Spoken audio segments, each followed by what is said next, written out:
Hello, everyone in podcast land. I'm David. And I'm Jono. And this is the show where we tell you your gaming future. We tell you about all the games you want to play, the ones you don't, and the ones that you're going to have to play because everyone else will be. This is the Let's Wing It show. And today, we have quite a treat for you. We're going to be talking about four different gaming showcases that happened in the last week. The Xbox one, the Summer of Games one, the Capcom one, and the Ubisoft one. We're also going to be talking about Final Fantasy XVI. The demo was dropped this week.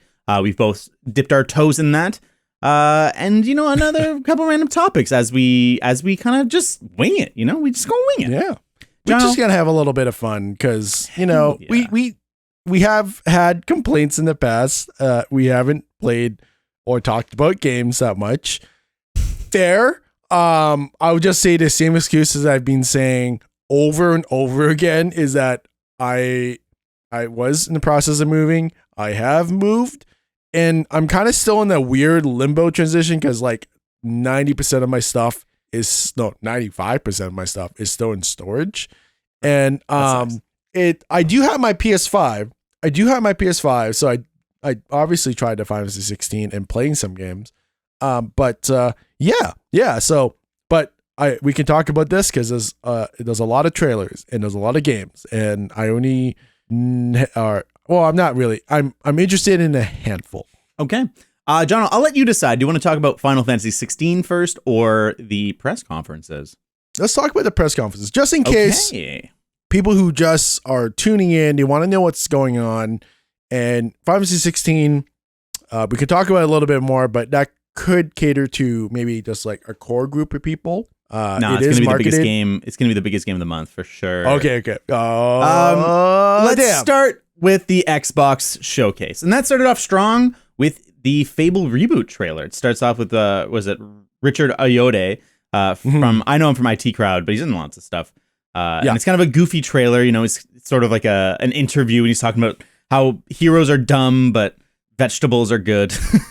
It was a very interesting trailer because I thought he was gonna be a good guy, and then right at the end he became a bad guy. I thought it was a really clever little take on how to tell the story in the trailer. Like, I like trailers that are their own little short story, and that one is a great little turn. I think it does a really cool job getting me hyped about the game.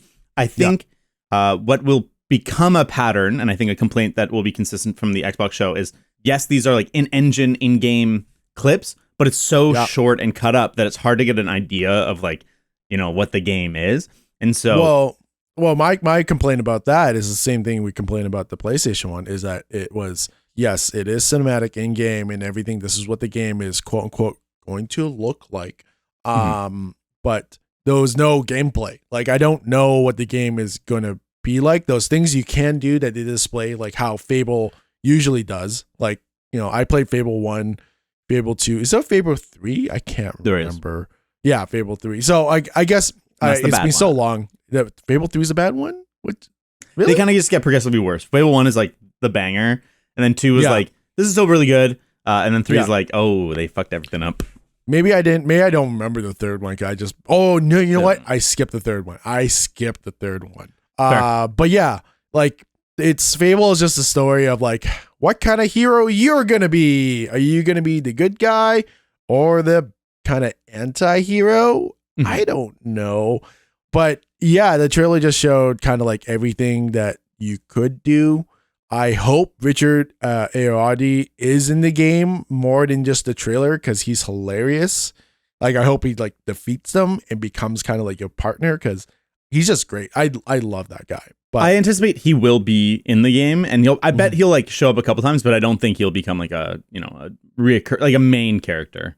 But I don't know. I think it's great. The trailer was great, but I don't have enough knowledge of what it's gonna be. So yeah, it was definitely it's better than a full CG trailer where it gave me a better idea. There was kind of a bit of a controversy of people being like, that's not in game, it looks too good. And then the lighting engineer or the lighting designer on Twitter being like, my greatest achievement is doing such a good job that people don't believe that this is in-game footage. That being said, I find that kind of statement kind of misleading. because there's a ton of post-processing and extra like cinematic flair that's happening in that trailer. So yes, it's an engine, it's in game, but like when it's a cutscene like that, or when it's like it's not quite what the game will look like. It's a little misleading, but it looks really good. The lighting did look fucking fantastic, and although I think the facial capture wasn't great, like the Richard Ayoade, his performance, like it's fine, but it's like the way it moves is like a little primitive. Overall, though, I'm excited for this. I love a good fantasy role-playing game, and it looks like Xbox has a whole bunch of them coming, so let's go.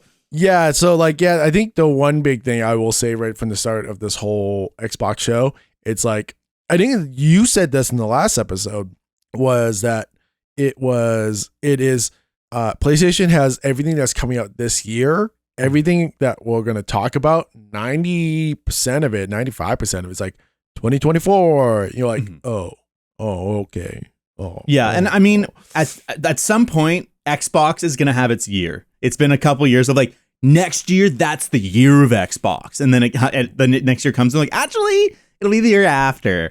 And I actually do think that it'll be late 2023, 2024 will be a banger year for Xbox. Like Starfield, which, we'll talk about later, is coming out, and we'll talk about that. But then I think that'll kickstart a new year, a new season for Xbox, which is great. But that's after we get out of Fable was the unfortunately full CG trailer for something that intrigues me, South of Midnight. Very cool animated style, kind of like this almost kind of claymation style. It's got like the 20 frames a second motion, really stylistic look. I thought the humor was pretty funny, sort of like a Louisiana Bayou sort of thing. It reminded me of the Disney movie, like The Princess and the Frog, because like that kind of whole, what was that?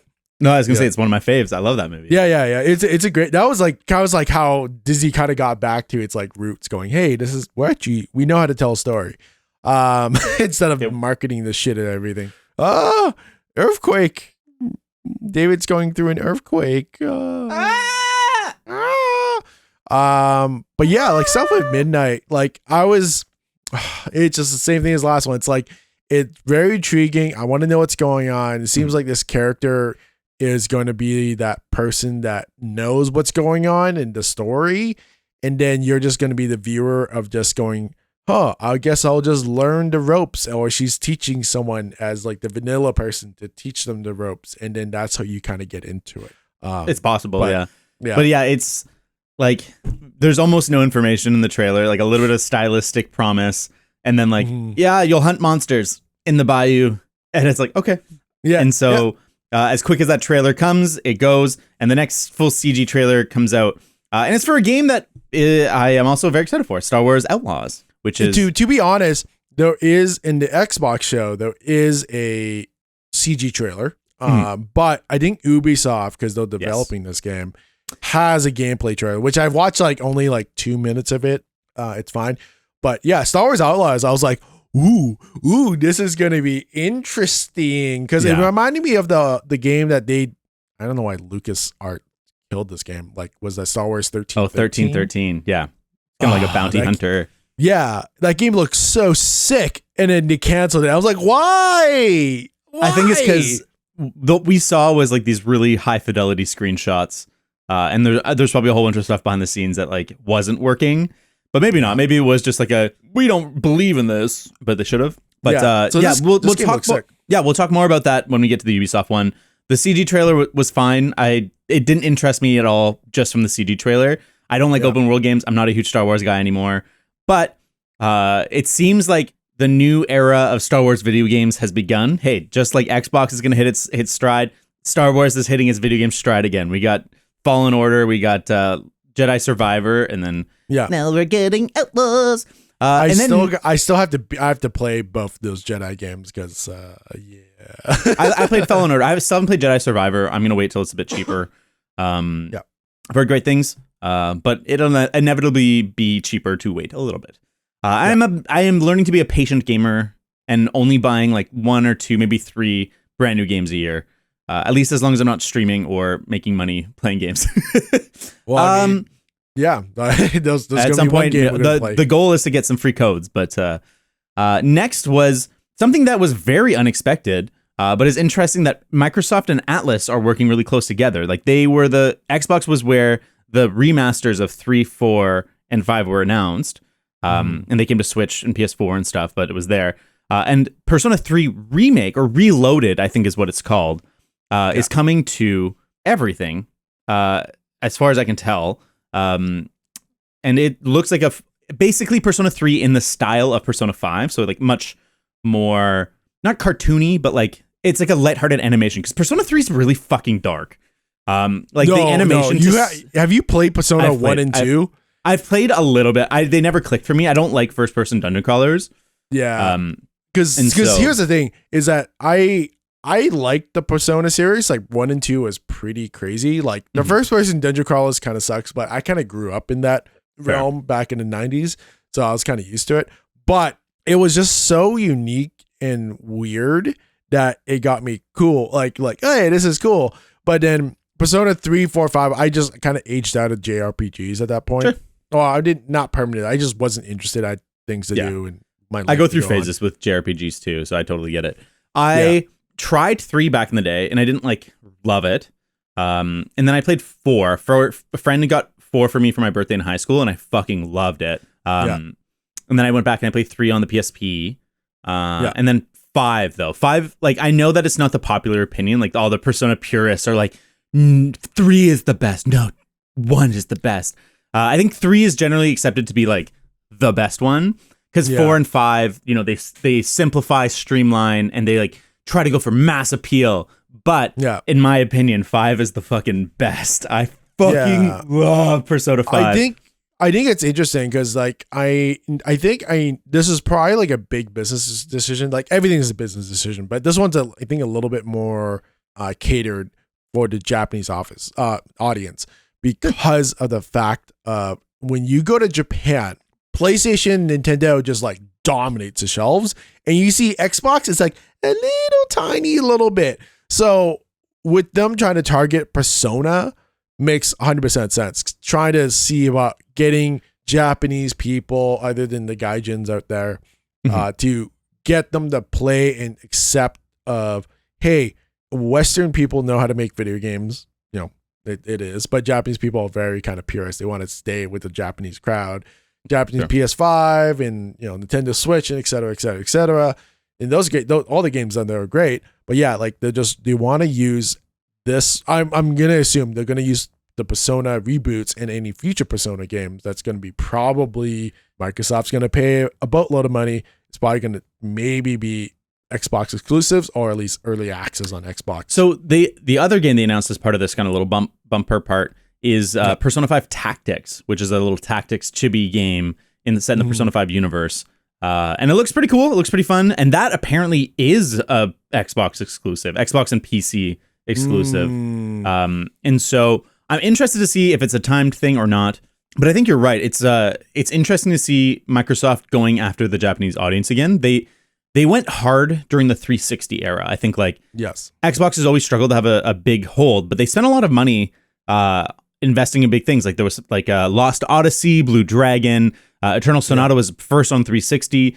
And so that was the console that did the best. That's still their best selling console is the 360. And so I think it's wise for them to diversify out of kind of their usual North American, Western Europe appeal. Yeah. And especially because such a big aspect of Xbox's Game Pass and its value, I think that's something that can really appeal internationally. So I think it's smart. I'm super excited for Persona 3 Reloaded. I think so the one thing I found out that's a bit of a bummer is that it doesn't include all the extra content from either FES or Portable. Why? It's just the base game remade.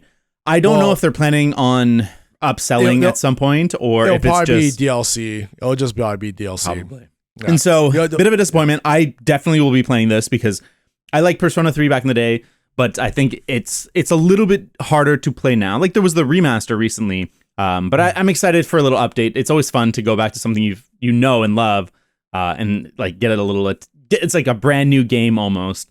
And so from there, Persona 3, we got Avowed. We got a gameplay trailer for Avowed, which is the Obsidian first-person open-world RPG set in a fantasy universe, a little bit of like, not steampunk, but like a little mechanic stuff. It's a little mechanics, and it was actually very refreshing out of all the games I was watching. I'm like, ooh, finally gameplay. Yeah. And then it's interesting because it's like, Obsidian is really well known as like a great RPG development company or production studio, whatever you want to call it, game development studio. And them trying to go after the first person RPG, which is Bethesda's like bread and butter, like Fallout, oh my God, Skyrim, and then Elder Scrolls. The Elder Scrolls series. So it looks kind of interesting because they're trying to be like kind of edgy a little bit. It's like, hey, I don't know who you are, but who you gonna be? Are you gonna be good, bad, or like it might be like that might be it. Like that's how the unique identifier is that, or unique selling point is that you can be good, bad, or kind of like neutral. What was it like? Like neutral evil or whatever, like self-serving. Some kind of a D&D alignments type thing. Yeah. So it looks good. I was glad too with this trailer because you actually get little snippets of the gameplay. I think it's still those like 5-second chunks where it doesn't give you a good idea of what the flow of the game will be, but I think it gives a strong impression of the style. And I think that's something that Obsidian's done well. They've done poorly in the sense that, they've made the sequel to Bethesda games that come out and are kind of in the long term accepted as the better one. Like, I think now more people think that Fallout New Vegas is better than Fallout 3. But at the time, Fallout New Vegas was a fucking broken mess. And now, same with Knights of the Old Republic 2. Everyone hated that game when it came out. They're like, it's not nearly as good as the first one. But it's actually like pretty damn good. And I think with time, people accepted it. And so they've made their Bethesda, they broke away from, the shadow of Bethesda. And then, as an indie studio, they made a Bethesda game called The Outer Worlds or Outer Worlds. Yeah, Outer Wilds. Whatever. Oh, but it was Outer basically, Worlds, it was very much Fallout in space and it was good. But it was clearly limited by its budget. You could see like there was compromises that were made and it was like kind of these small little hubs. And it was good, but I didn't love it. But it showed off their writing, and I think their writing is better than Bethesda, and they put a little more care in the handcraftedness of the world. And I think that this new fantasy worlds, in my opinion, are really hard to differentiate from each other, and especially in video games. Like if you were like, okay, describe to me what makes Skyrim's world different from Lord of the Rings. Like not quite, but like what makes the Elder Scrolls not generic fantasy. Yeah.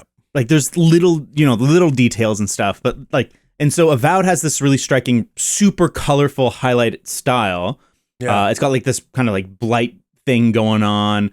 Almost those like a little element of like Borderlands. Like I mean, I said edgy already, but maybe like that's how they're doing it. It's like, put it fantasy world without guns, but it has there is guns though. Edgy. he has guns.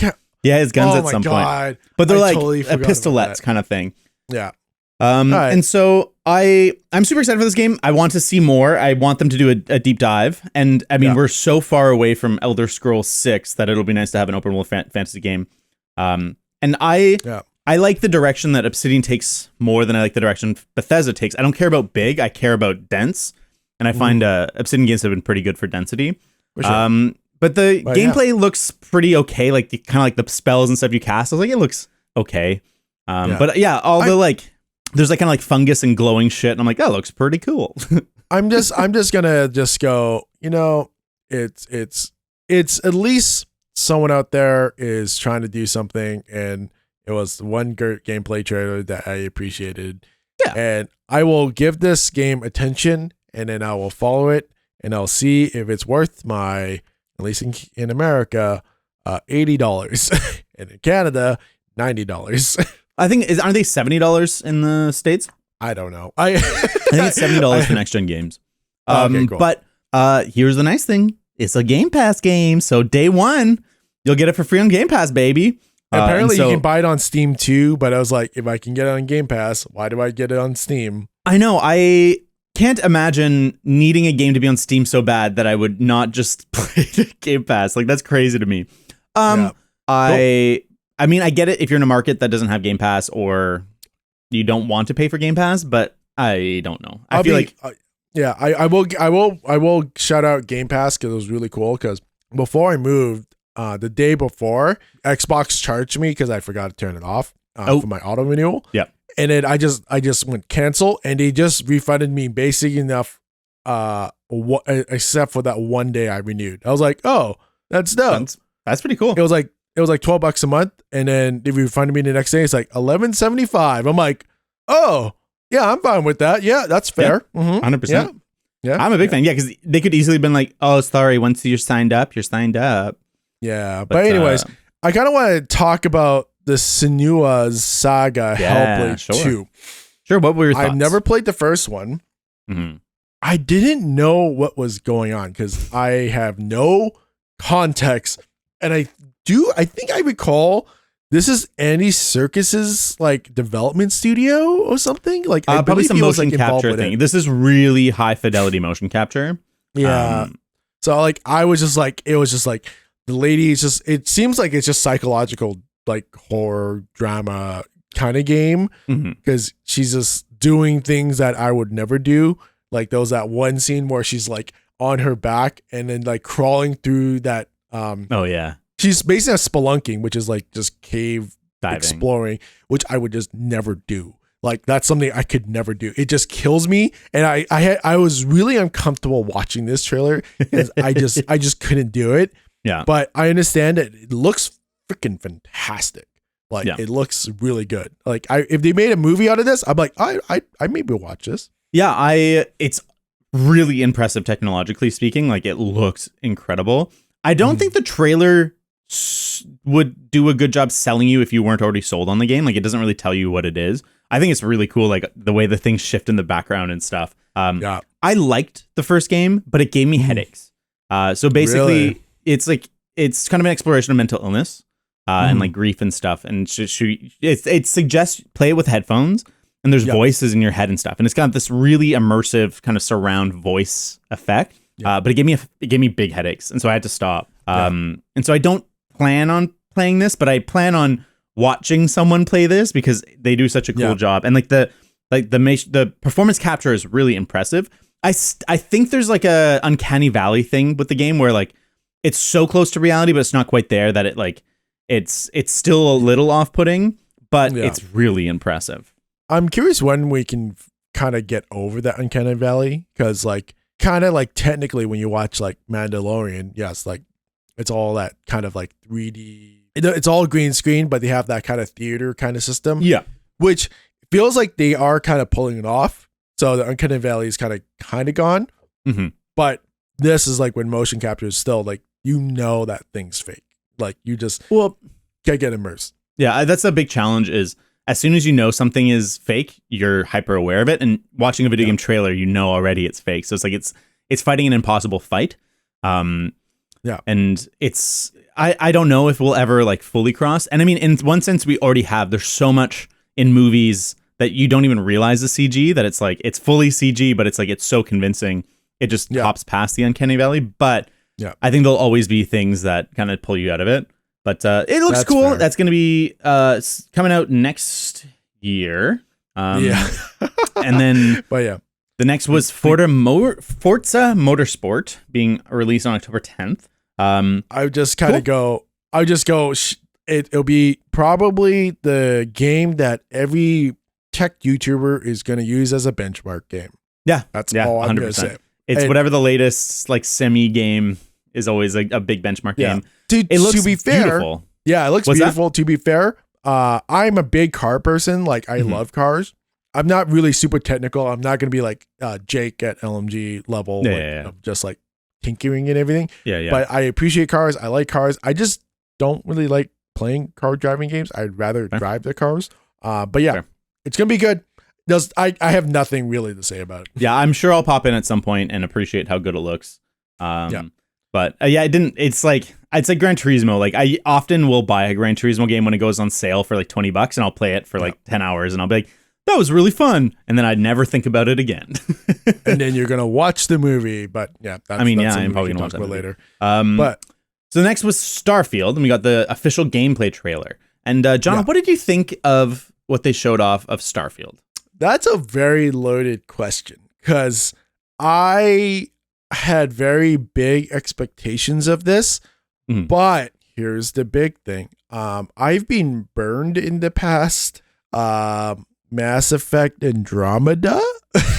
That's for some reason that's a whole different studio. Those big issues that it gave me those kind of vibes until I started watching this gameplay trailer. Granted, there was 2 trailers. There was like just the storyline with in-game stuff, which I only watched because I didn't want to watch a second one. I didn't want to get spoiled. The deep dive. I didn't want to get kind of spoiled because I was like, you know what? I'll watch this one and not the other one because that one is just kind of like, if I watch too much and I'm not going to get, I'll get excited, but I won't get excited in the same way of like trying something new for the first time. Yep. But yeah, no, I'm really excited for it. It just looked really well, actually like a really well developed game. Like the storyline looks pretty interesting. I don't really know much about it, but graphically it looks good. The gameplay looks pretty ferocious and frantic, like just like a shooter, a first person shooter. And you can have space combat, which is all cool.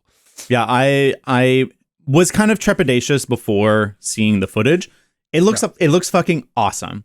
It looks super fun. I think that it looks like a really cool world. I like the aesthetic of it. I think someone called it cassette punk. Just kind of like this 70s, 80s retro sci-fi look. And it looks pretty cool. Like there's kind of like the padded interiors that it's almost like an Alien, like the movie Alien, the ship from Alien, the Nostradamus, Nostradamus. Yeah, it feels like it's a setting where sci-fi existed in the 1980s, like has that kind of look where it is futuristic, but everything feels old, which is not a bad thing. Because the one thing, Star Trek is like everything's super clean and everything, but I do like kind of the gritty, like you go to a world and it's like it's nothing's perfect and everything's good. You're exploring, you're having that kind of like if this is what's the future going to be, I could be like, yeah, I could kind of buy that. Yeah, and I think it feels lived in and gritty, and there's so much little detail in the ships and stuff, like these like stickers and walls and stuff, and it felt very handcrafted in a way that I find Bethesda games often don't. And so to me, this looks like the appropriate resources have gone to making this a huge deal. And I think that Microsoft knows and Bethesda knows that like this game has to be amazing. And so they announced, or one of the developers was like, hey, if we release this today, this would already be the least buggy Bethesda game of all time. And I was like, okay, so they're taking their time and like really getting it polished. I saw people complaining that on console it's locked at 30 frames. Yes. Whatever. I don't know. I mean, here's the thing, guys. If you have an Xbox Series X or S, whatever, you're playing at 30 frames per second, you're still going to have a good time. Like you're going to notice it for the first like 5 minutes and then you just get immersed and you're playing a game.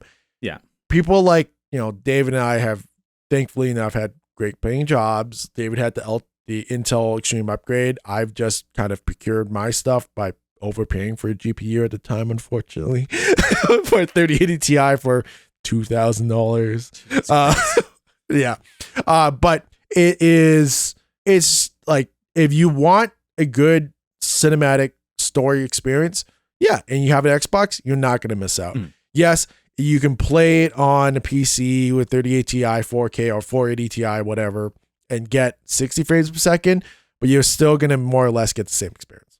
Yeah, and I think like it looks to me like the game's really heavily CPU limited because it's not like a graphics pushing thing. It's more just like so much computation is happening all at once, like so many little details and so much, physics, like object permanence and stuff. And so I'm okay with it being 30. I think I don't like playing first person shooters at like less than 100, but for Bethesda shooters, it'll be fine. The thing I liked about the trailer, the thing I liked about the trailer is that it actually looks like good shooting. Like it actually looked fun to shoot people, whereas like Fallout shooting sucks, and that's why the VAT system's there. It's to like approximate like a turn-based thing, but it's also to like cover up the fact that the shooting fucking sucks. I mean, Fallout was never known to be a shooter anyways until Fallout 3. The VAT system was what everyone kind of went through anyways. So I think they probably spent maybe like 10, like Fallout 3, probably like 10% of the whole game was spent developing the shooting mechanics. Fallout 4, 20, no, not even 20, 15% because it felt a little bit more fluid. But yeah, like there was that one scene where like they like barge in that one room and shoots at one guy and the guy to the left, or they jump down and shot. I was like, damn, like this feels like it's not Doom, but it's like it's good. It looked like to me, it looked like they took some of the work from Wolfenstein, like the kind of Wolfenstein remakes. They kind of had that gun feel, which is great. Those games are super fun. And I am super into big studios sharing tech between big publishers, using different studios under their branch, sharing tech and making it that they can all make better games as a result. Thank God. Yeah, because like Wolfenstein, the remake, the New World Order, and the first and second one. Yeah. Those games are amazing. In my opinion, I love those two games because I grew up on Wolfenstein. Wolfenstein 3 kind of sucked. Whatever. And then those two games, storyline was just like beautiful. Like I can't 1 and get 2 over. were amazing. Yeah, they're amazing. And then the one thing that I kind of stood out to me was this is kind of like the storyline. I don't really know much about the storyline still. I really just want to keep it light. The one thing I noticed though was really cool. They have like the Explorers Club. Like it's like a group of people looking at explorers. It reminds me back of like the early 1900s or the late 1800s of British Adventurers Club. Like, sure. Like, yeah, we're gonna go and explore this area and get artifacts. Like, I don't know, like something I was like, it felt so endearing. It was like, that's fun. Like that's like neat. Yeah, that's let's kind of go. a cool way to see it. I think that they did a really convincing job. I was not 100% sold, and I am now. I'm very excited for this game to come out, and it's coming out soon. It's gonna be the fall. I don't think there's a September. Date. I think it was September. Because there's like that crazy 2-week period where like all the games are coming out at once, and so it'll be interesting to see what reigns supreme. We got a dense year of games ahead. Like this September 6th, 2023. That's insane. So soon. So I'm gonna have to dig my PC out, which I do know where it is. I saw it, but I'm scared because I know the PC is. I don't know where the GPU is, so I'm gonna be like, Marquez, can I take that 4080 and just bore it for like a month? Hell yeah, which would be cool. Yeah, it'll be good. It'll be good. So that's my thoughts on Starfields, and then they showed a trailer for the DLC of Cyberpunk, which looks good to me. I was like, looks like more Cyberpunk. It's weird because no good. Sorry, I didn't mean to interrupt. But it's kind of weird because the storyline was like it's not the end of Cyberpunk 2077. It's like somewhere like either just before or in between, because they still like refer going, oh, I'm gonna die. Like I need to find the cure. So I'm kind of like, I'm already not really sold on it because it's like, well, this is not the ending of the game. Spoiler alert, you kind of die in the game anyways, or you're gonna die. So I'm Idris Elba. I'm interested because to me the game needs not more content. It needs like more, like it needs the existing content to be fleshed out more, if that makes sense. Like we don't need like another plot line. We need them to go and be like, okay, these side missions or like these systems within the game, they need to be perfected. And I played the game right at launch. So admittedly, I haven't played it since they've updated it and patched it and stuff. But like, I have. Yeah, but like, it's a game where like when you start to look at the seams, they become really apparent, and it's like I didn't find it fun to drive around that world because it's like it's not like, you know, you drive somewhere and you're like, I'm just gonna do this thing, I'm gonna like explore and just kind of like see where the wind takes me. It was really just like, you know, you accept a quest, you go to that marker, you do the quest. There's like some cool stuff, and I liked Cyberpunk. But I wish like the world had just like felt lived in and dense and like really much more vibrant. Yeah, it felt lived in, but it was just kind of like the artist was like, okay, make the place look really dirty and probably infested with crackheads and filled with bad guys. Cool. Thanks. Yeah. Thanks. Cool. Yeah. Bye. So I've been waiting for this DLC to go back because like I said, I really enjoyed my time with it. I enjoyed the story. I thought it was really fun, and I played the class I played. I was like a ninja, like a hacker ninja dude. So like I didn't even use guns. I just used like katanas the whole time. So I didn't have to deal with like the pretty mediocre shooting, which apparently has been retooled or is being retooled for this. So it should be a lot more fun. But yeah, my concern, what I've always wanted is for like almost like, it's not quite exact 1-to-1, but like almost that they like take a mod approach where it's like, instead of adding a bunch of random stories, they're just like, we're going to make it that there's like 30% more variety in cars, or like, you know, that the AI has like 70% more different responses to the way you behave, or like, you know, cops are 20% more clever. Like, I wish everything was kind of just like a little more, but I am excited for this, and I'm sure it'll be good. Although I was sure that Cyberpunk would be the best game ever at launch. So what the fuck do I know? Yeah, I think it was like, I think were you there in the morning with us with that 3 a.m. or whatever? Yeah, because I remember I came in because I had to shoot Short Circuit like right after he did LTT, and we were both like, I remember coming in at 4 a.m. and Colton's already like played like at least like past, like he finished the prologue, and I'm like, how is it? And he's just like, I'm like, oh no. Yeah. But like it's something that I'm interested in, but I'm not putting any sort of priority to play it, because it's like storyline will probably be interesting, but I like, to me it's like I already know the end.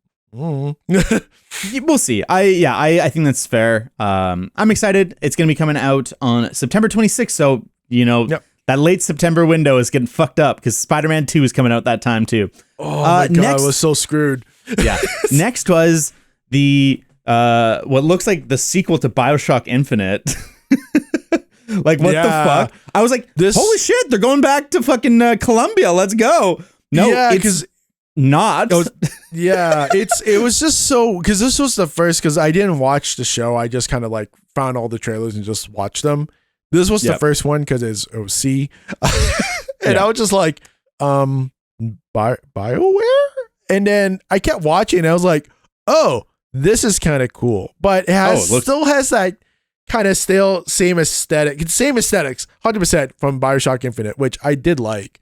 Oh, I love that. And it's that that turn of the century Americana steampunk, which is like kind of a very strong aesthetic. And it's very much that. But it still has that same kind of storyline where it's like either time, or alternate reality, and then it was just like, okay, I think it's whoever grew up loving the BioShock games, which I think most of us are, except for second one kind of sucked. The third one was pretty it's better good. Than you remember. Really? I don't know. It's the best, anyways, it's the best gameplay of a BioShock game. Okay. For me, I just think of my storyline because BioShock. Yeah, it was like clearly they didn't have a good unique take. They kind of were recycling ideas. Out of the 3 BioShocks, it was 1, 3, 2. Like that's how I agree with that. Yeah, it's still like 2's still like high, but it's like if I'm gonna have to rank them, But like this one, it's like if you want to go in that kind of quasi universe and play around with it, hey man, I think Starfield was number 1. This is probably like kind of like number 2 for me. Sure. Okay. Yeah, I am excited for it. I don't think it's my number. My number 1's definitely Persona 3. Although there, honestly, of the stuff we covered, I'm pretty excited. They showed little stuff, you know, like Fallout 76 DLC and shit, and like I don't care.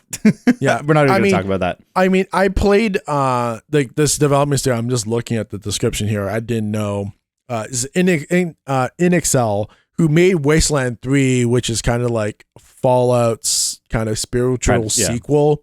And Wasteland 3 was kind of fun until I found a bug, and I just exploited the shit out of it because I became an instant millionaire. So I was like, oh, money's not an issue anymore. Yeah. But it just throws the game out of balance.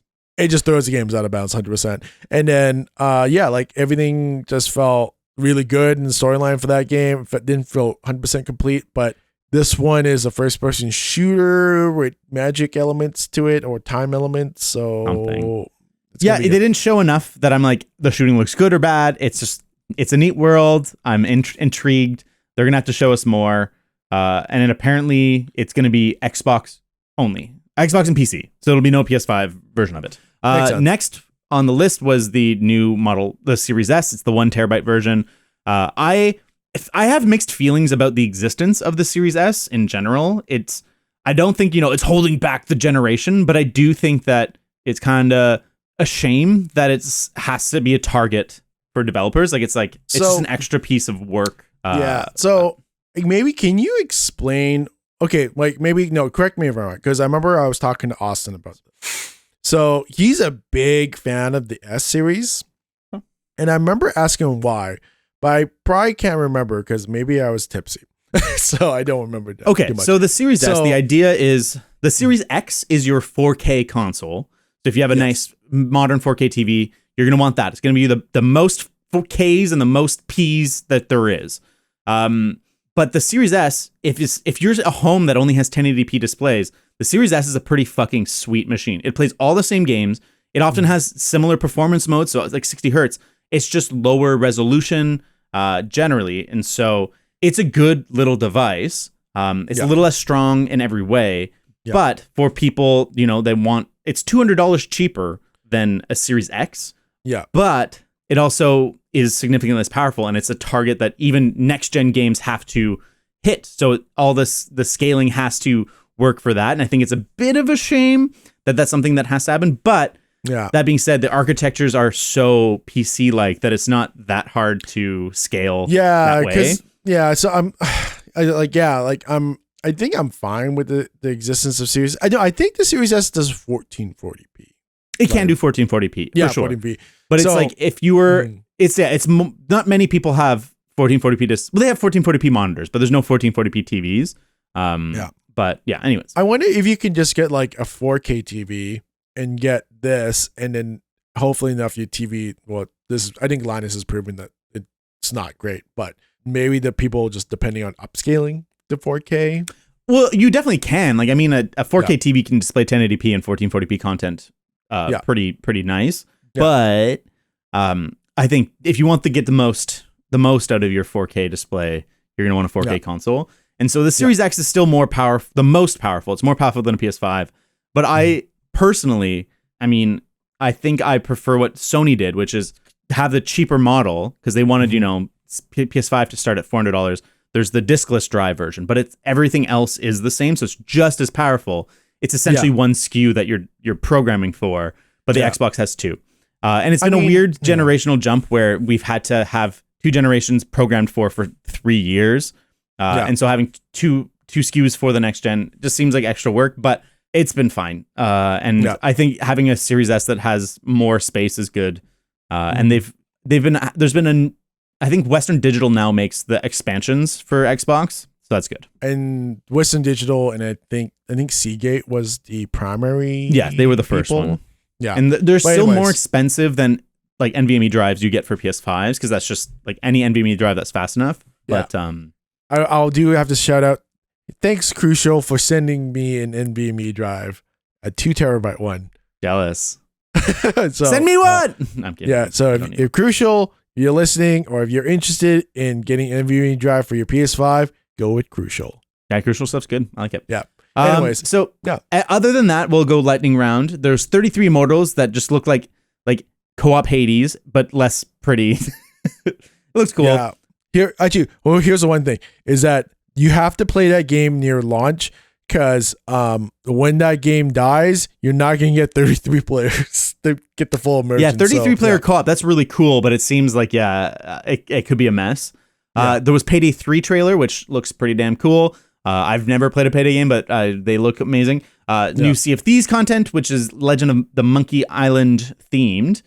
Same with more Microsoft Flight Simulator. Looks really cool. This one I do want to stop. It's the Like a Dragon Infinite Wealth. So, it's based on the Yakuza series. This one is kind of interesting because they took the Yakuza series and turned it into a kind of a turn-based strategy RPG game, which is really interesting. If you want to play a Yakuza game and experience all the wackiness without having to worry about button mashing or combos and guarding, play the Like a Dragon. You'll probably like it. I love Like a Dragon. It's awesome. Yeah. No, I just watched Jillian because Jillian's like, ever since I played, like when we first started dating, I played 1 and then she watched me play 2. And then she just kind of took over the game.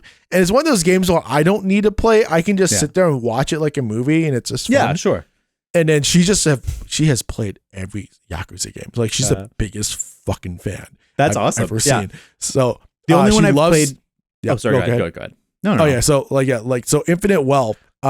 She played Yakuza Ishikin, whatever, the one based in feudal Japan during the revolution for the Edo period. That's the one that just came out. The one that just came out. She didn't like it too much, but she's like, it'll just keep me satiated until like the next Like a Dragon. And I was watching all these trailers, and she was like, "Is that Like a Dragon?" I'm like, "Yep." And then she just stood there and just like watched. She's like, "Yeah." And then here's the cool thing: this is the first one that is outside of Japan, because her and I were both like watching, and we're like, "Wait, that's a white person. That's another white person. Yeah, there's a black person." Like, I'm not being racial, like here, like this is Japan. Japan's very racist, and I'm like, "Whoa!" And then all on the beach, I'm like. At first, I was like, "Are they Okinawa?" And I was like, "No, oh, they're in Hawaii. Let's go!" So I'm really looking forward to it. Yeah, I love the humor. Like, I was laughing just thinking about when I like recruited, the hobo, but his skill is breakdancing. Yeah. So it's like, he's my breakdancing hobo caster, and I'm like, yeah, I fucking love you, dude. It's gonna be super interesting. There's not much else to say. It's gonna be 2024. I'm gonna guess, I think February and March release, because probably it feels like that's a good time for it. Yeah. So I'm excited about that. Yeah, we got Fallout 76 DLC. They showed the kind of weird Kanutsugami Path of Goddess. It's kind of like this weird trippy like Japanese demon sort of thing, like kind of traditional demons. Yeah, because it's like you're queuing people, and then those like players, like you can revive like the warriors to help you fight. So I was like, that's gonna be interesting. I'm probably not gonna play it. I'll just watch. Yeah, I was way more into it, and once the gameplay started, I was like, oh, it's one of these.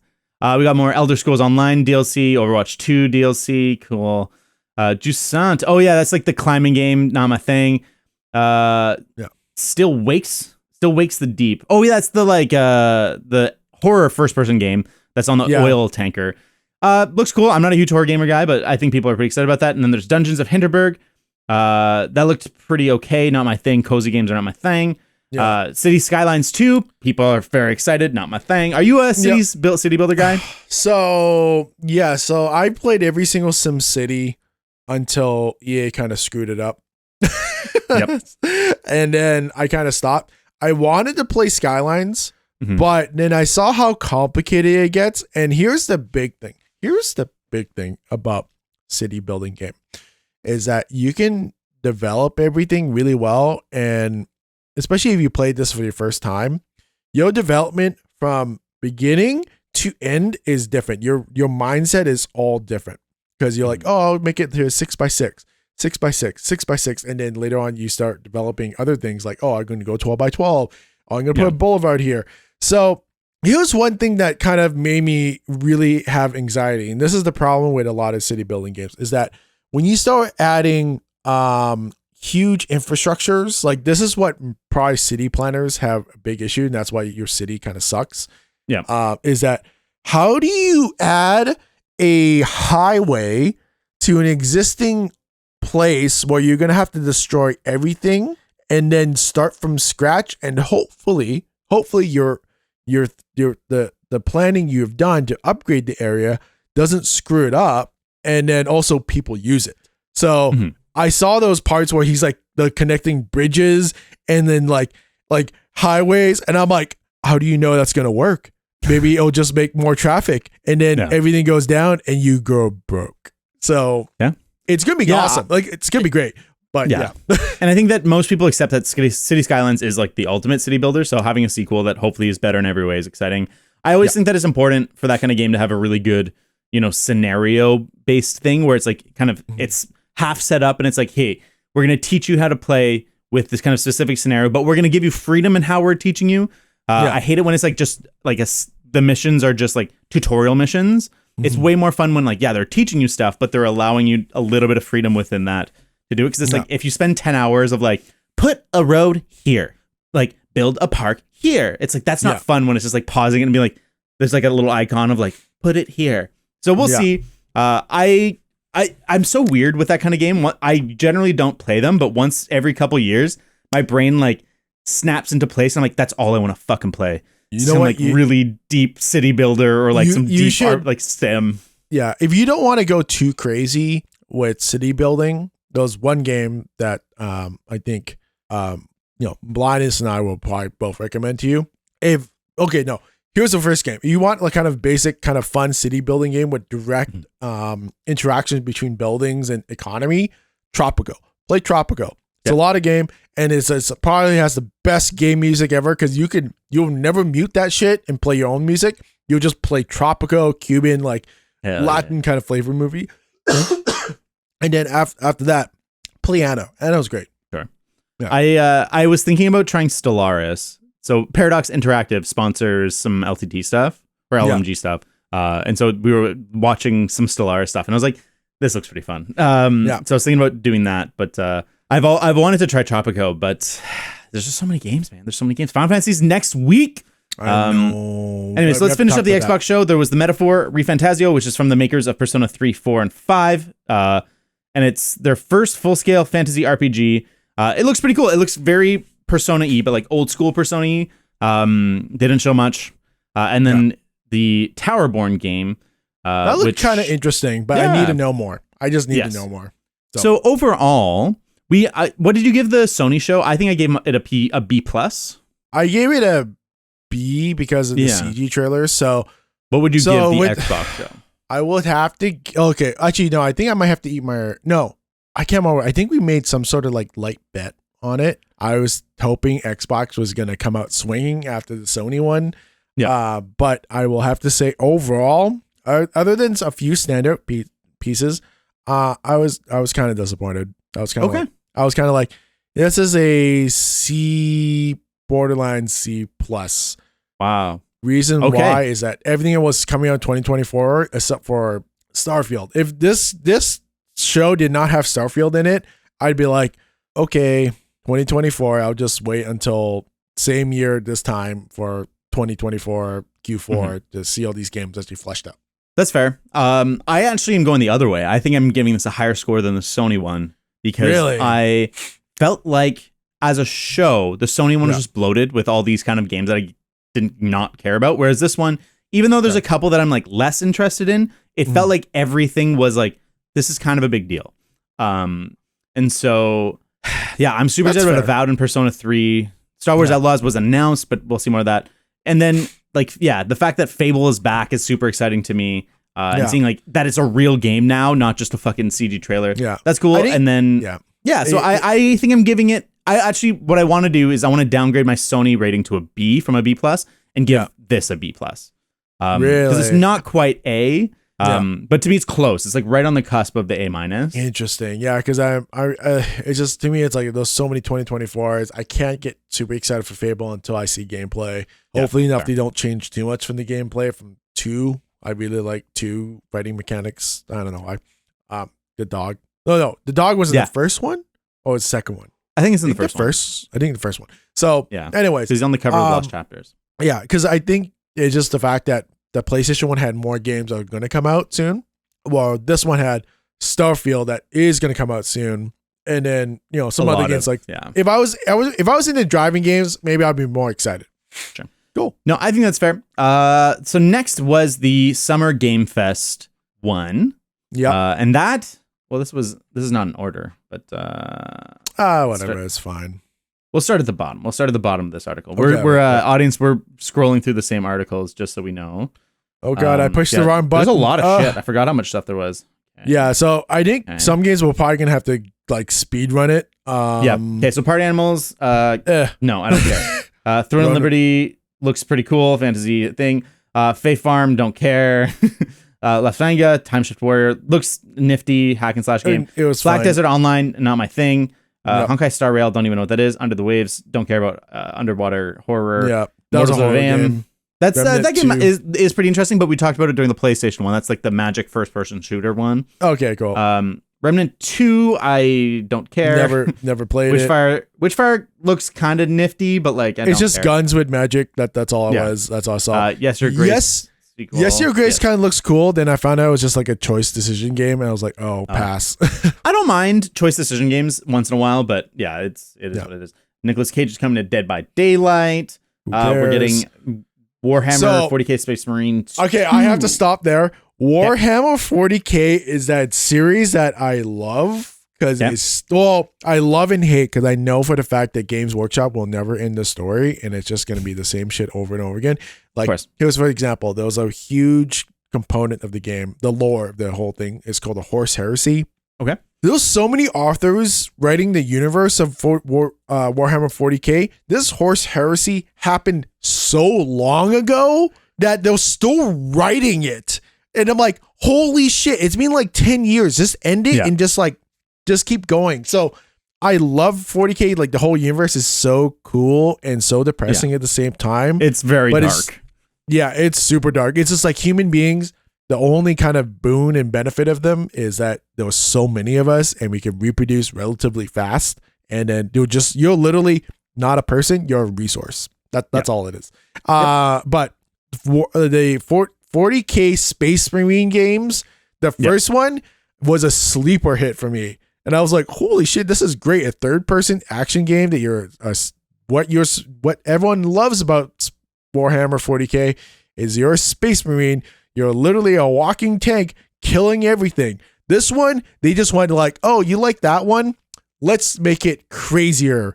Let's put the Tyranids, which is just like a really buggy alien. They're like kind of like those Zerg on steroids.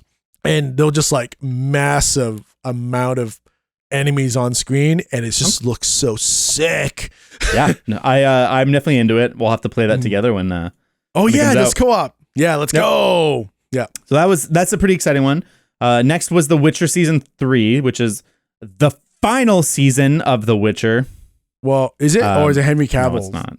It's Henry Cavill's, but I'm not going to fucking watch Liam Hemsworth. Who cares? Yeah. It looks fine. I don't know. I think The Witcher show has always been like fun, but it's not like great. It's like it's fine. Here's a tie-in. Henry Cavill is going to be in the Warhammer 40K. Let's go! Well, he's the head of it. He's like the Kevin Feige of the Warhammer universe. Yeah. Thank you, Amazon. I will have to give you props on that one, Bezos. Yeah, thank you. That was a good one. And then we got Lies of P. Got a demo and a new release date. That's a game that looks kind of cool. So yeah, it's like that's the Pinocchio Soulsborne game. Looks pretty. I totally missed this one. That looks kind of cool. Yeah. There's the Exoprimals getting Street Fighter 6 crossover. Path of Exile 2. That's a Obsidian thing, isn't it? No. Path of Exile. I think Avowed is in the universe of Path of Exile or Pillars of Eternity. Maybe Pillars of Eternity. That's the Obsidian one. I have no idea. It looks pretty good. I'm not into that kind of game. Who cares? Call of Duty Modern Warfare 2 season, Marvel Snap, not my thing. Oh, God. Oh, Jesus Christ. We're at the Twisted Metal clip.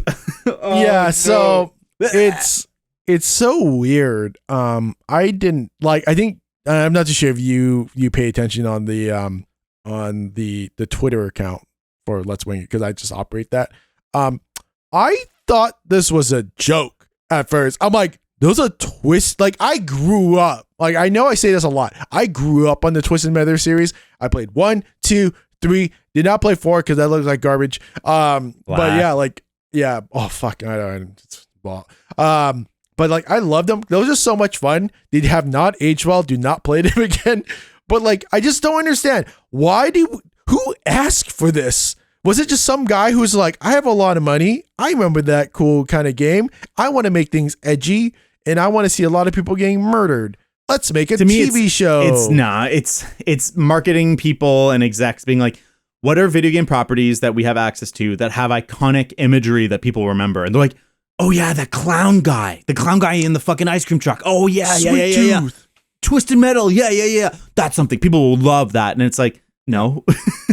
I just go, I'm like, and Mackie, why did you do this? Just stay with Marvel. You could have done it better. And here's the weird thing is that, I think it's, Will Arnett is the voice of Sweet Tooth. Yeah. But obviously that's not the physical actor Will Arnett as Sweet Tooth. So it's kind of odd. Yeah. My brain didn't like it. My brain was like, clearly this is just like a big dude doing these actions and then they add the voice after. So it felt really cheesy and cheap. And then it's like, it's a fight where, Sweet Tooth is beating up on Anthony Mackie. And then in order for him to like not get killed, he starts singing the thong song with him. And it's just like, I kind of get what they were going for, but boy, is it fucking rough to watch. Yeah, I am a big fan of things being an absolute train wreck. I would way rather this is an absolute train wreck than like, eh. And so if it's fucking like the worst thing I've ever seen, that's awesome, and I'm excited about that. So, well, who knows? Well, we have to at least watch like one episode on it, then we can kind of like make a call from there. My guess is they'll do like the first week we'll have like 2 or 3 episodes kind of to get you hooked, but then everyone's just gonna laugh and then leave it. So next was Baldur's Gate 3, a little bit more, which is cool. I may or may not play it depending on the reviews. And then Banisher's Ghosts of New Eden. New IP from the creators of Vampire. It looks like a kind of fantasy open world game, but with like horror elements, like ghosts and shit. Looks pretty cool. And then we got the Final Fantasy VII Ever Crisis, which is the mobile retelling of the Final Fantasy VII kind of saga. Cool. Yeah, so this is like the prologue for Final Fantasy VII, right? Like it's like you play Sephiroth. No. Like so that? Ever Crisis is basically everything that has ever existed Final Fantasy VII condensed into this game. So it's going to be episodic, released monthly. So my guess is it'll start at the beginning, like prologue-y stuff with Sephiroth, kind of the stuff even pre-Crisis Core, which is a prologue to Final Fantasy VII. But it's supposed to work its way through the game, and like eventually you'll play through the events of Final Fantasy VII. I actually think it looks pretty cool. I don't know what to think about it because like I was like a big Final Fantasy VII purist. So I played remake, and then I was like, oh okay, I could kind of get to it. But yeah, everything outside of the Final Fantasy VII, like Advent Children was okay. Like I don't know, like all the other games like try to spin off from Final Fantasy VII. Dirge of Cerberus this wasn't good. So only one that's good is Crisis Core. Yeah, I just kind of stopped from that. I was like, I'm not gonna play it, but I'll give this game a try. And I think like I am not excited that it's a mobile game, and I'm guessing like based on the amount of costumes or the variations of costumes they show in the battle, I'm guessing there's going to be lots of microtransactions and opportunities, to buy skins and shit. Yeah, there's a future game that is now mobile that I'm very angry and not very excited for. So that's a hint. Mobile games, you suck. Who? Mobile games, you suck. Oh yeah, I hate mobile games. So I'm excited. I think that it's cool that they're doing that, and I think the style is actually pretty cool because it's like the original Final Fantasy VII where there's bits where it's kind of chibi style. Where a lot of dialogue's happening, but then the battles are like these cinematic events. We'll see. I wish it wasn't mobile. I wish I could play it on PC or PS5, and maybe eventually they'll have a compendium version. But I probably will play this, but it depends on the pricing model. If it's like I've got to pay $10 every quarter or whatever, I'll be like, no. Just get an Android emulator and just play it on PC. That's probably actually a fair thing to do. Yeah. Next is we got Lord of the Rings Return to Moria, which is like a survival game in the mines of Moria. It's it was like you can craft, you can build. It seems kind of neat, but also not my thing. Yeah, not my thing. I never played Minecraft. I don't know when I will, but whatever. But here's one game. Oh, sorry. Oh, go ahead. No, you go. Oh, here's one game right after that. Pal World. I thought this game was a joke. For sure. For sure. I thought this was not a real thing. So here's the thing, viewer or listener. Pal World was actually 1 year ago, when I think Scarlet and Violet, that game came out for the Switch. This trailer was kind of going viral. And it was, if you recall, it is Pokemon with guns, and you also see people eat Pokemon, which was really weird. We all thought this was a joke. We did not 100%. Know this was a real thing. Guess what? It's a real game. And I'm just like, what is up with this? It looks kind of sick. Yeah, it looks silly. I feel like it's going to be an early access game in January. Yeah. And so I'll probably let other people in on the fun before I jump there. I will play a little bit. It's probably going to be garbage, but I'm kind of like, it could be fun. I want to see that Gatling gun just mowing down Pokemon because that's hilarious. I can't disagree with that. Yeah. Next, we got Sandland, which is the new action game from the guy who did Dragon Ball, the art style. Yeah. So it's like got that blue dragon style. It looks interesting. It's like a tank combat action game kind of thing. Yeah. So it's probably like it's probably, you ever played that terrible, unfortunate enough game that the same people from Batman Arkham series made? Rocksteady made Max Payne, that open world beat 'em up driving kind of Batman style kind of fighting game. It wasn't that great. You would probably forget it. This kind of gave me that same kind of vibes, but hopefully enough. Mad Max. Not Max Payne. Avalanche Studios. I think that's different people. That's not Rocksteady. I thought they were the same guys. Oh, were they a sub? Anyways. Mad Max. I think they're the people who did like the Harry Potter game. Yeah, Harry Potter game for sure. But anyways. Sadland looks kind of interesting. So I'm not going to hold my breath for it. I was very surprised that this came out during Summerfest and not during Xbox or PlayStation, because it was kind of like it should have came out during that, because the guy who made Dragon Ball, Akira Toriyama, he's a big deal in Japan because Dragon Ball was so serialized internationally, it brought Japanese animation into forefront into the world. Mm-hmm. So I was really kind of going, weird. Why is this here? Should have been on Sony or Xbox, whatever. Yeah, it feels like it wasn't. I feel like it could have been a bigger deal, but it kind of feels like it was just like a hidden gem, which I'm excited to see more. But I'm not like, I feel like they didn't show enough for me to really know. Yeah. We got John Carpenter's Toxic Commando. It's a Left 4 Dead Call of Duty shooter thing. Funny enough, is the only game that I was watching this whole trailer that Jillian was like, "Ooh, that looks interesting," and I was like, "What? You high? Like, you serious?" And she's like, "Yeah." I'm like, looks like kind of like a zombie shooter sort of thing. Like, cool. Yeah, and whatever. And you must be excited for this game. New Star Trek game. It's like a grand strategy game, 4X kind of thing. And they showed nothing. They just said, "Hey, we're making it," and I'm like, "Okay." So it's actually, full reveal is coming on June 16th. So tomorrow. Nice. As the day that you guys are listening to this, if you listen to it the day it comes out, you will know more than I know currently. So next we got another Like a Dragon update. Oh, so this is the weird one. Jillian also saw this. So this is a spin-off from Yakuza. If you are thinking about playing the Yakuza series, which is you should, it's great. Cover your ears for 10 seconds. So 3, 2, 1. Spoiler alert. Kazuma is back, and now he's just doing what he's usually doing, Yakuza, and he's just beating people up. It's weird. Why are you bringing Kazuma back? He retired. He's a little bit in Like a Dragon, which was kind of a cool cameo. Yeah. But why is he here? I don't get it. But okay. Spoiler ended.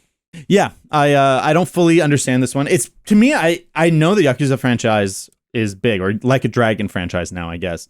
Yeah. But I'm like, I didn't realize that it was big enough to support multiple games coming out in the same year. So I'm more excited about the one with Ichiban. I fucking love Ichiban. Yeah. I think Jillian will just play this so she can just play a game in between the last Yakuza and the new Like a Dragon Infinite Money. In Hawaii.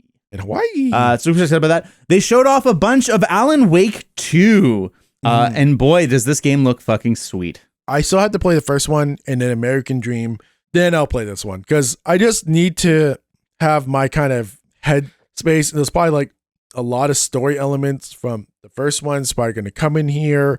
The only thing I really am hoping for is that they don't have product placement of flashlight batteries of Energizer, which also didn't make sense because your flashlight constantly runs out of batteries, so it wasn't actually a really good PR it's not move. A good. Yeah.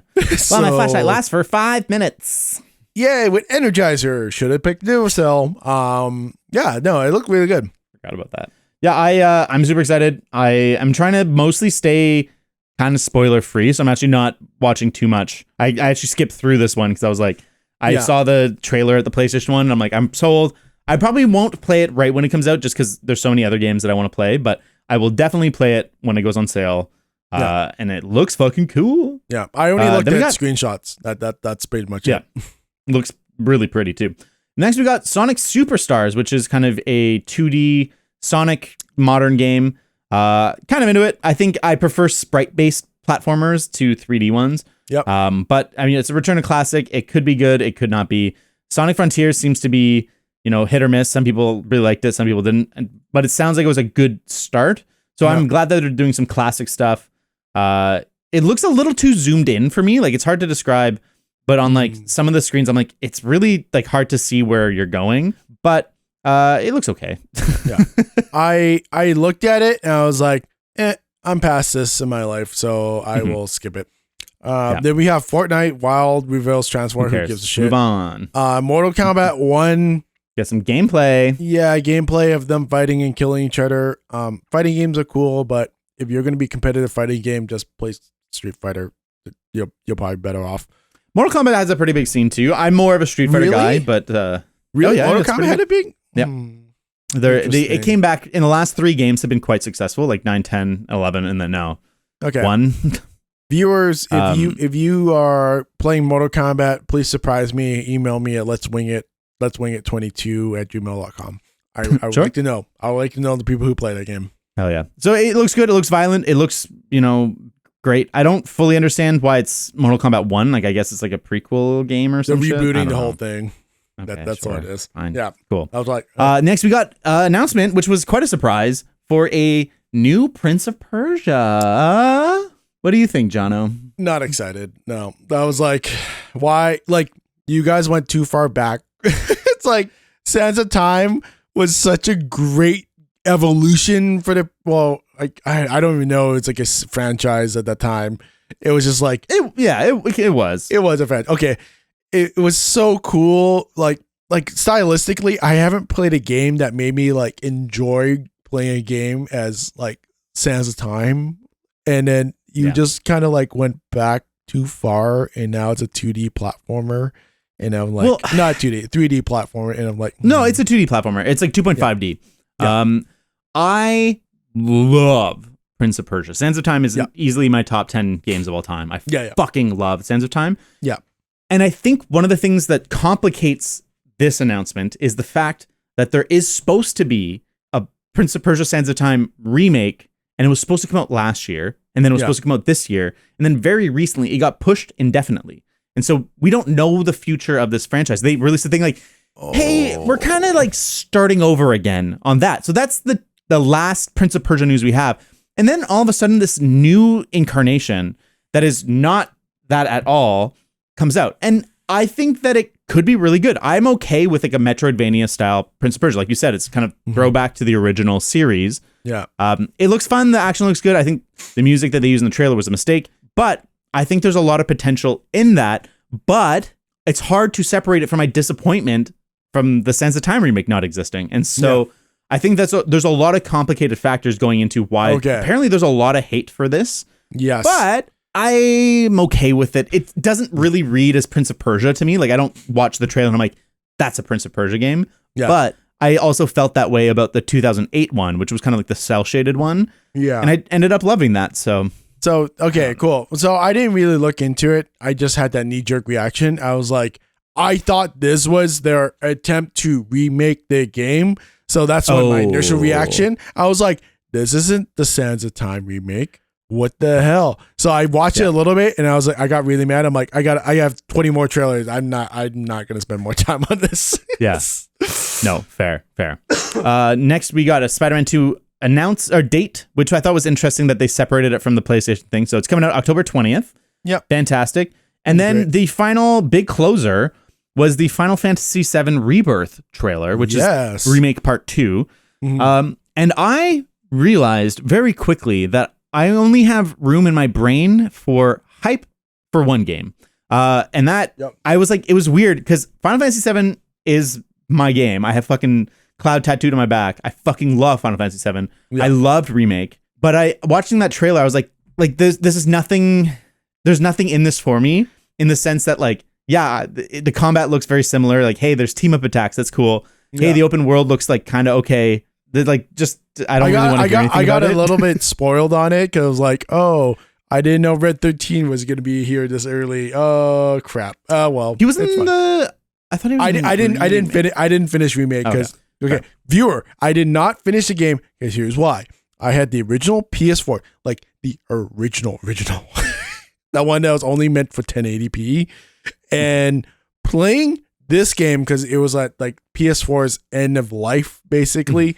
My PS4 was so loud. It was like, I was like, okay, I'll wait until PS5, and I got a PS5, and I just didn't end up playing it. I do want to play it. Fair. It's going to be really good. But this game, I think I felt the same way. I was like, ooh, cool. It's going to be neat. And they're probably going to get all the way up to I can't remember the city with the big cannon. And they're probably going to have the big Juno right there. Juno, yeah. And then they're going to kill that monster with a big cannon, and it'll probably just end there because they got up to that point. I saw that one scene. I'm like, I know what that is. I know exactly what that is.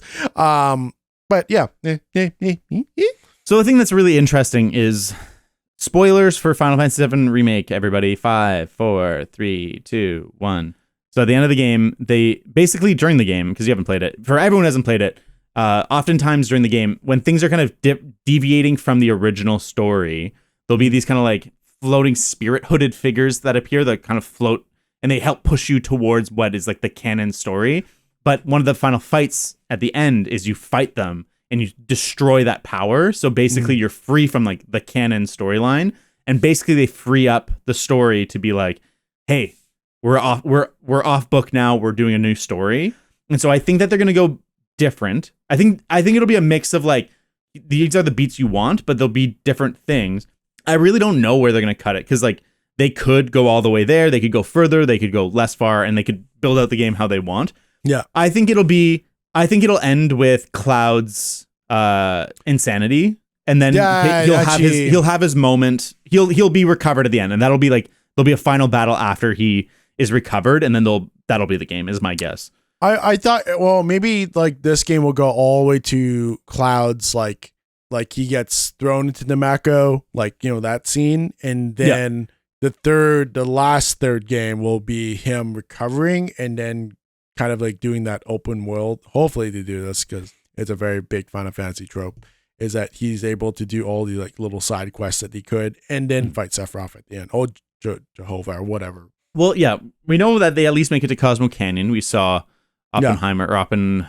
I can't remember the name. Yeah. And we see him like talking about the stuff. And it's going to be a pretty game. I'm 1 billion% playing it the second that it's out. But I felt shocked at how little I was enthused at the trailer. Normally, like Final Fantasy VII news, I'm like, oh fuck. Yeah. But I was like, cool. Okay. Here's one thing I was super jazzed about. Well, I guess the Empire War in Final Fantasy VII Remake, the first one. But seeing more Turks, I was like, yay! They'll literally, other than Biggs, Wedge, and I can't remember the third one, Jesse. The Turks are great. I don't know why. I just love them, even though they're bad guys. It was just, I don't know. They were kind of fun. Sure. But also, sorry. And also, Aerith and Tifa. Oh my God. 11-year-old Jono waifu status was like, ooh, love them. And now they look fucking amazing. And I'm like, yep, I will be immediately going, yep, I will get the figurines and I will worship them weeb style. I mean, it's pretty hard to deny that Tifa is like one of the hottest video game people ever, like of any gender. She's so hot. And also, anyways, you also see her in cowboy status. So it's like dope. Yeah, when she's a kid, because that's like the flashback. Yeah. All right, so that brings us to the end of Summer Games Fest. I'll go give my rating first this time. I liked it more than the PlayStation, less than the Xbox One. But I seem to like the Xbox One more than I think most people. So I'm gonna create my rating. PlayStation B, this B+, Xbox A-. Okay, PlayStation was B for me. Xbox was C+. I will give this a C+ as well, but if you're gonna go grading status, I would give Xbox like a 75%, 78%, and then this would be like an 82%. So it's like it's a higher C+. No wait, but it's B+. No wait, C+ would be 60. No, okay, 68. No, 78. Okay. 78. So let's go. No, anyways, it's a little bit higher than Xbox, because you know what? Yeah. I'm really hyped for Warhammer Space Marine 2, and it gave me just enough of the gameplay I'm super excited for. Sure. I think what I found was there wasn't as much stuff that I was surprised by. Like there was lots of stuff that I was like, that looks pretty cool. That looks pretty cool. That looks pretty cool. But it was like, there wasn't as much like, oh shit, I can't believe that's fucking coming. Like, so, and the stuff that was surprising was like, okay, yeah, we're getting a new Star Trek strategy game. Yes, we were due. It's time. Yeah. So that's that conference. Next, let's do the Ubisoft one. I didn't watch too much of the Ubisoft one. Okay. I watched a little bit of Star Wars Outlaws, because here's the thing is that, yes, I do want to see gameplay, but I don't know if I actually overall want to see showcases of gameplay. Like, I don't want them. I don't quite like it when people go, this is how you play the game. I'm like, no. Like, don't show me this. Don't show me how to play a game. Show me what the gameplay is like. And then I can decide if I want to play like that, or I can play whatever I want. But it's fun. Like, I did watch a couple minutes of it. I did not go through it all, so I might not be able to comment on everything. I'm the opposite. I like those little 10-minute gameplay things where they're like, when you in Star Wars Outlaws, you'll choose between being a smuggler and a killer. And it's like, this time we're going to kill. And they show shit. And like, I like, because you can't always show it super clearly. Like, it's hard to demonstrate choice. Anyways, Star Wars Outlaws looks pretty good. I think it's really funny. Ubisoft has been made fun of for being, the open world game people. Like, they make, Watch Dogs and Far Cry and Assassin's Creed. And now they're extending that to franchises. Oh, we have an open world Star Wars game. Oh, we have an open world Avatar game. And it's like, yeah, okay, cool. So I think they look good. I think Star Wars Outlaws looks fun. Very much like an open world game that's made by Ubisoft. I'm like not particularly stoked about it. I much prefer tight linear experiences, but the segments they showed looked fun, and it could be really, really good. And I feel pretty much the same about the Avatar one. I think I'm actually more excited about the Avatar one than Star Wars. I watched the Avatar one and I was like, cool. Well, it's okay. Here's the caveat. This is where David and I really differentiate here. Is that I watched Avatar 2. I did not like it, but asterisks, I did not go see it in theaters. I watched it at home and I was expecting something completely different. He explained it to me later that it's like you have to go to see a movie theaters to have the full visual experience. I kind of didn't care. I just wanted story and James Cameron action. I saw this and I was kind of like, cool, like neat. But I learned how Ubisoft was developing too, so I'm very scared about it. Yeah, I mean, I don't think it's that Ubisoft's the worst. They're in a rough patch. And so I think that this could be pretty good. I think it could also be generic open world shit. I think why I'm excited about it is that the strength of Avatar to me is the thought that went into creating the world and the details and the textures of it. And the movies can only give you so much of that. And I like the little bits of the movie gives me. You're like, okay, yeah, that's how the ecosystem works. Oh, that creature, that's a really fucking cool creature. Yeah. But this, I'm hoping, goes really deep into that and like really brings you into the world and the texture of it. Yeah. And so I'm hoping that that's what it is Far Cry on Pandora, but Pandora is really well developed. Yeah. Yeah. To be fair, the only reason why I'm kind of interested, maybe I'll just be patient with it until they have more details or they get closer to release, is that this game is made. Yes, it's being published by Ubisoft, but it's made by a studio that I have like a lot. I forgot that these guys were. I'm glad to hear that these guys are still around.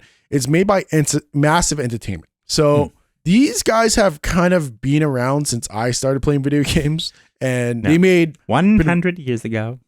A lot of games. I'm an old man. But they made like cool RTS games back in the day, like squad-based games called Ground Control. If you don't know about it, look it up. It has not aged well, but yeah, it's really cool. But if you want to play, like they made Ground Control 1, Ground Control 2, they made a really cool game, World in Conflict. That game is loved World in Conflict. Yeah, so that game has aged still really well because I played it a couple months ago, and yeah, play. It's super cool, and it also kind of makes me kind of worried because it's kind of like where the world kind of seems like it's heading, because Russia's gonna just do stupid things. But yeah, but the next one is they made Far Cry 3, which is probably the best one out of the whole series. Right? Far Cry 3? Really? I think I like. Maybe you might be right. 3 might be the best one. No. 3 is the best one for the villain. Yeah. Far Cry 4 is a very improved game on top of it. Mm-hmm. I think, it's hard to pick any specific that's like the best. It depends on what you're there for. Like, I love Far Cry 1 for like what it was at the time and what a thrill it was. Yeah. I think Far Cry 2 is amazing because it's like this immersive sim. And it's all got all these like interlocking systems, like you can like set the bush on fire and that can create a distraction so you can like sneak into the outposts and shit. Yeah. 3 was when they locked in on like the modern Far Cry formula. And since then it's just been a refinement of that. Yeah. Far Cry 2 was definitely cool. But it was kind of like weird. I never actually got past one part because I just kept doing shit.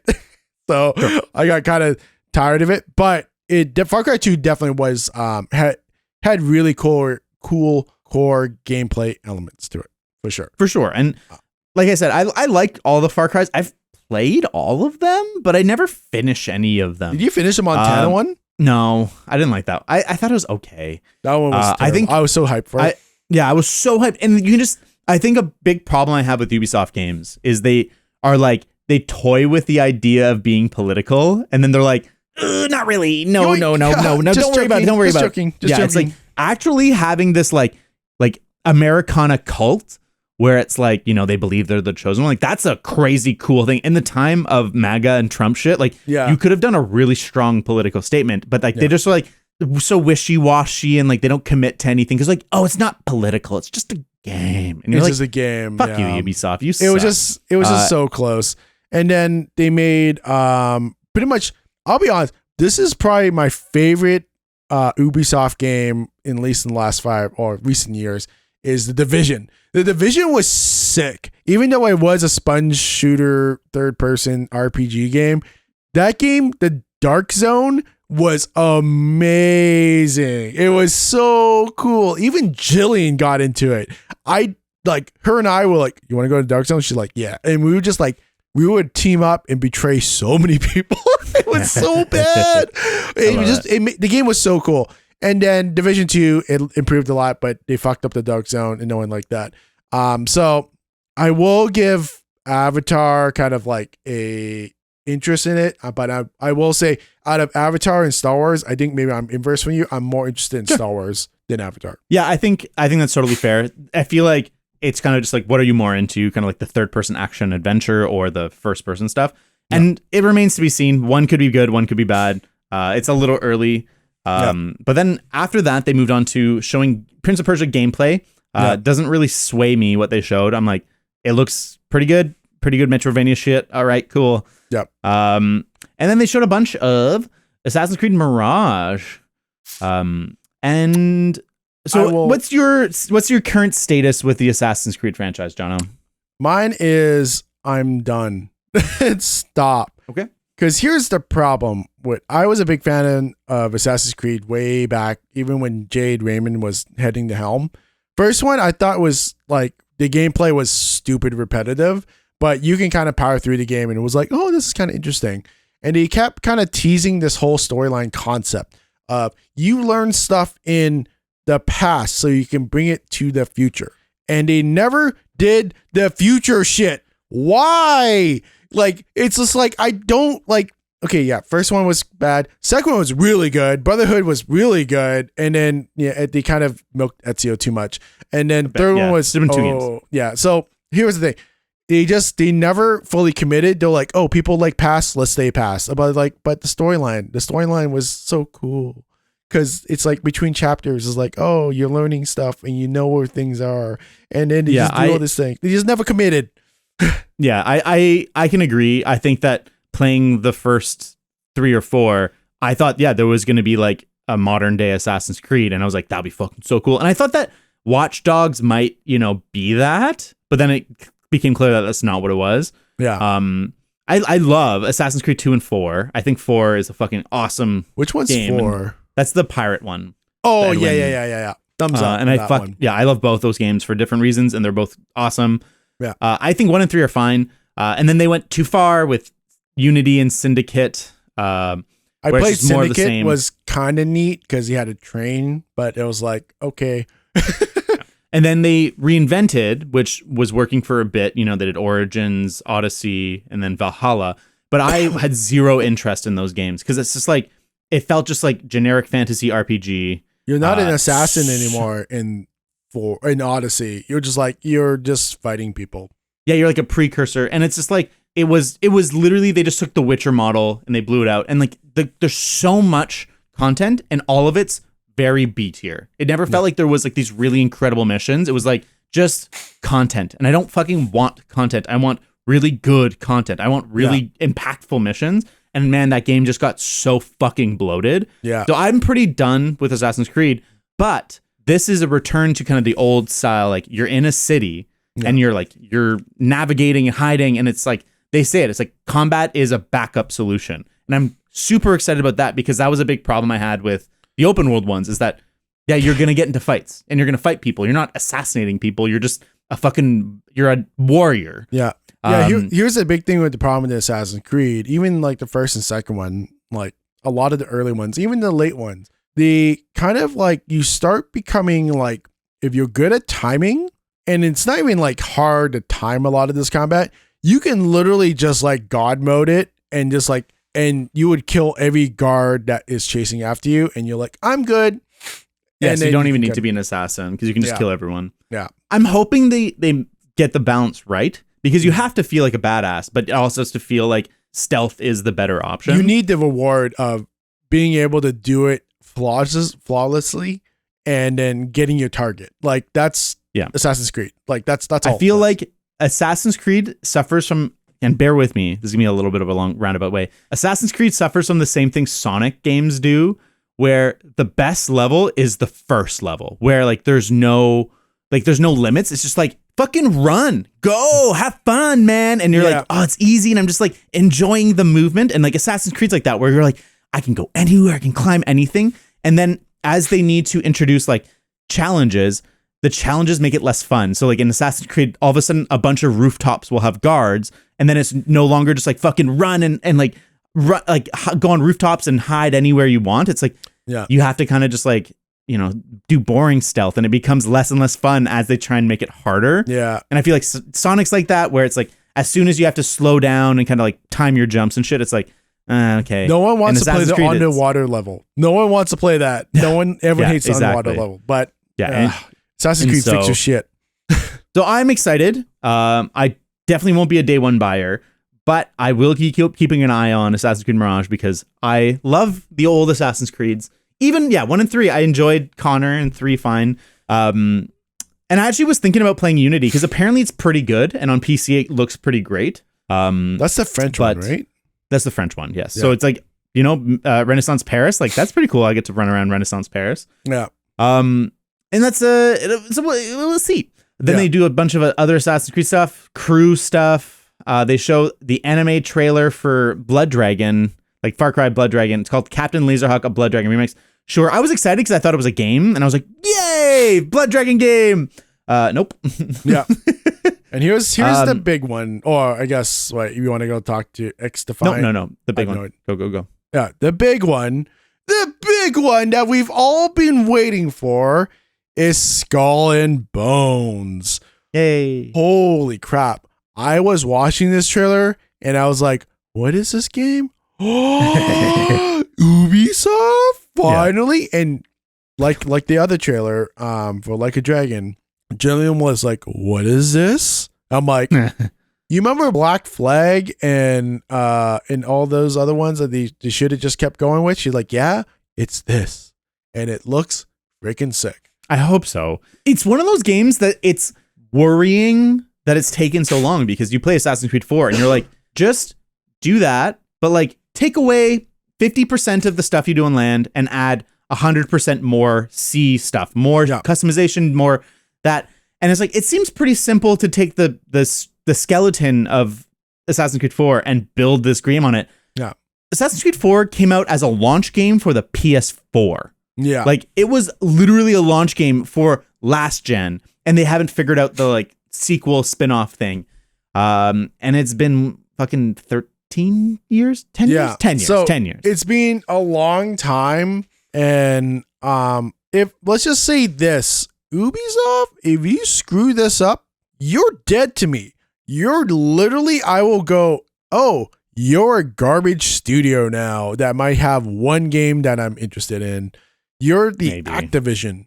You're the little Activision of my life. Well, and I think Ubisoft has been really been struggling, where for many years it's been like, what do they make? They just make the like generic shitty open world stuff, and they all of their interesting IPs have laid dormant. Like, there's a new Prince of Persia, but it's like it's not the one we want. Okay, no Splinter Cell. Okay, yeah, so we get another Far Cry, we get another Watch Dogs, we get another what's the other fucking open world game? Like I used to be excited for any Ubisoft game to come out. I'm like, yeah, it's gonna be sick, and then he just kept going.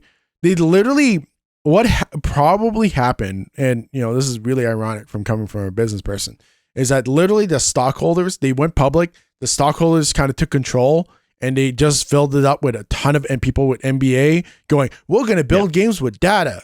People really like to ship things. Yeah. People like our open world games. We will make more open world games. Yes. And it's like, no, like it's good when you have variety, because like the Ubisoft I love fucking makes Rayman, it makes Splinter Cell, it makes all these like different types of games that aren't super available elsewhere. Yeah. They go, and it's frustrating. They want to customize their character. Let's make all them nameless people that you could just put funny t-shirts on. Mm-hmm. Yeah. And we will charge them $10 for that.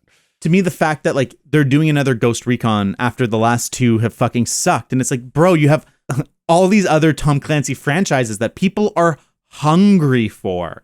And it's like, same with like Rainbow Six. Okay, yeah. People want a good tactical shooter. Fine. You can have this fucking sci-fi futuristic arena shooter thing be a Rainbow Six game, but like give us the tactical shooter too. No, we get a fucking zombie Rainbow Six. Like what? Do they really think that this is what we fucking want? It's the NBA guys being like, okay, that event they did that one time, that was pretty popular. Okay, the numbers show that would be pretty popular. And we get to double dip on a lot of these skins. You know, we make the skins for Rainbow Six and then they appear in Extraction. You know, we can double dip on these things. It's an efficient way to maximize profits. And you're like, fuck you. Yeah. You suck. So it's very ironic for me to say this, but yeah, like literally I'm in my point of my life where I'm trying to balance business knowledge and art. Cause like, you know, being at the MKBHD studios is really great for that. Cause like, you know, we don't make that many videos. So we're really careful of what we make, but we also want to make it as best as we can. So even in the sponsor contents, like brands you're listening right now, like you pay us a lot of money. You make a really good a video that we feel really proud of. Like that's what you get. And that's why I'm right now. And to me, how Ubisoft is just really just freaking handling all the franchises.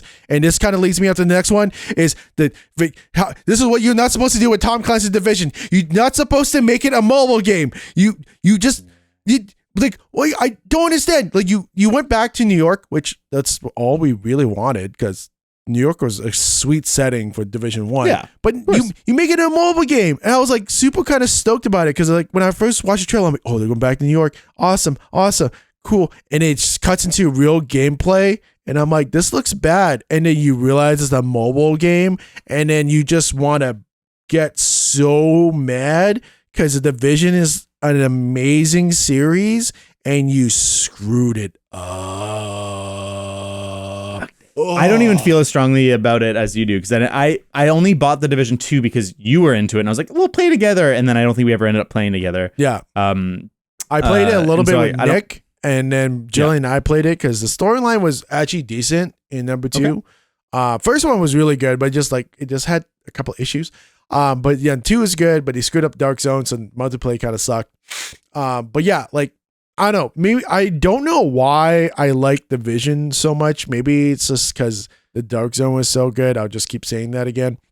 But it was so unique that I didn't expect myself to like.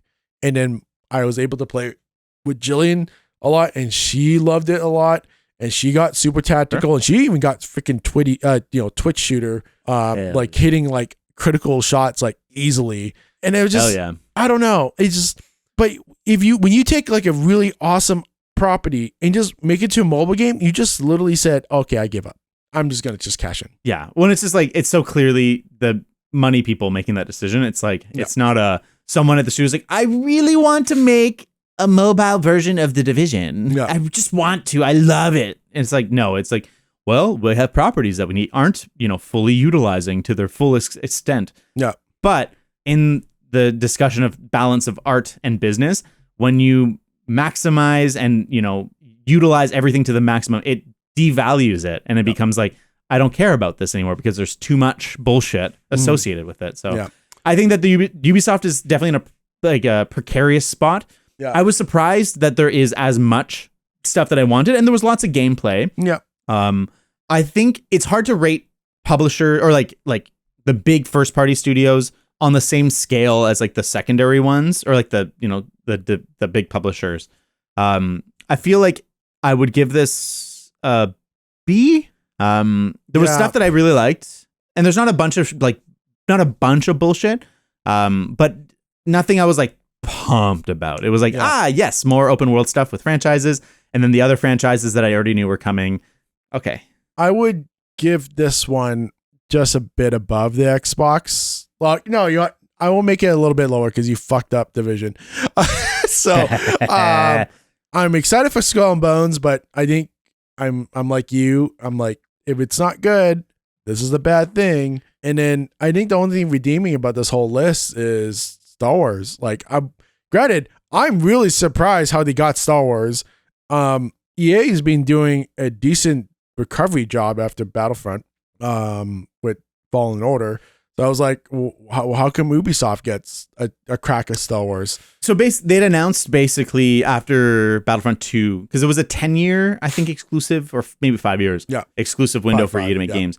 And they were able to they were looking to sign for longer, and Disney was like, no, we're going to work like the old model. They brought in new business people from kind of outside that knew the games industry a little bit more, and were like, hey, we don't need one studio to make all our games. We can go and like curate a better selection of games across a variety of studios. Yeah. And that's what Star Wars is best for, is that it's this huge franchise. Everyone wants to make a Star Wars game. Yeah. Find the studios that are passionate about it. Don't just find the big money bags. It's like, I'll pay you $100 million to be the only maker of Star Wars games. Yeah. No, go and find like these people that want to make these games and get them to make I'm just surprised that they were able to get the studio, because they probably pitched us like 3-4 years ago, and that was also a really low point for Ubisoft to get it past the finish line. So hey, good for you guys that you guys were able to convince it, because it looks pretty good. But I mean, I think if you gave it to like a studio like a Sucker Punch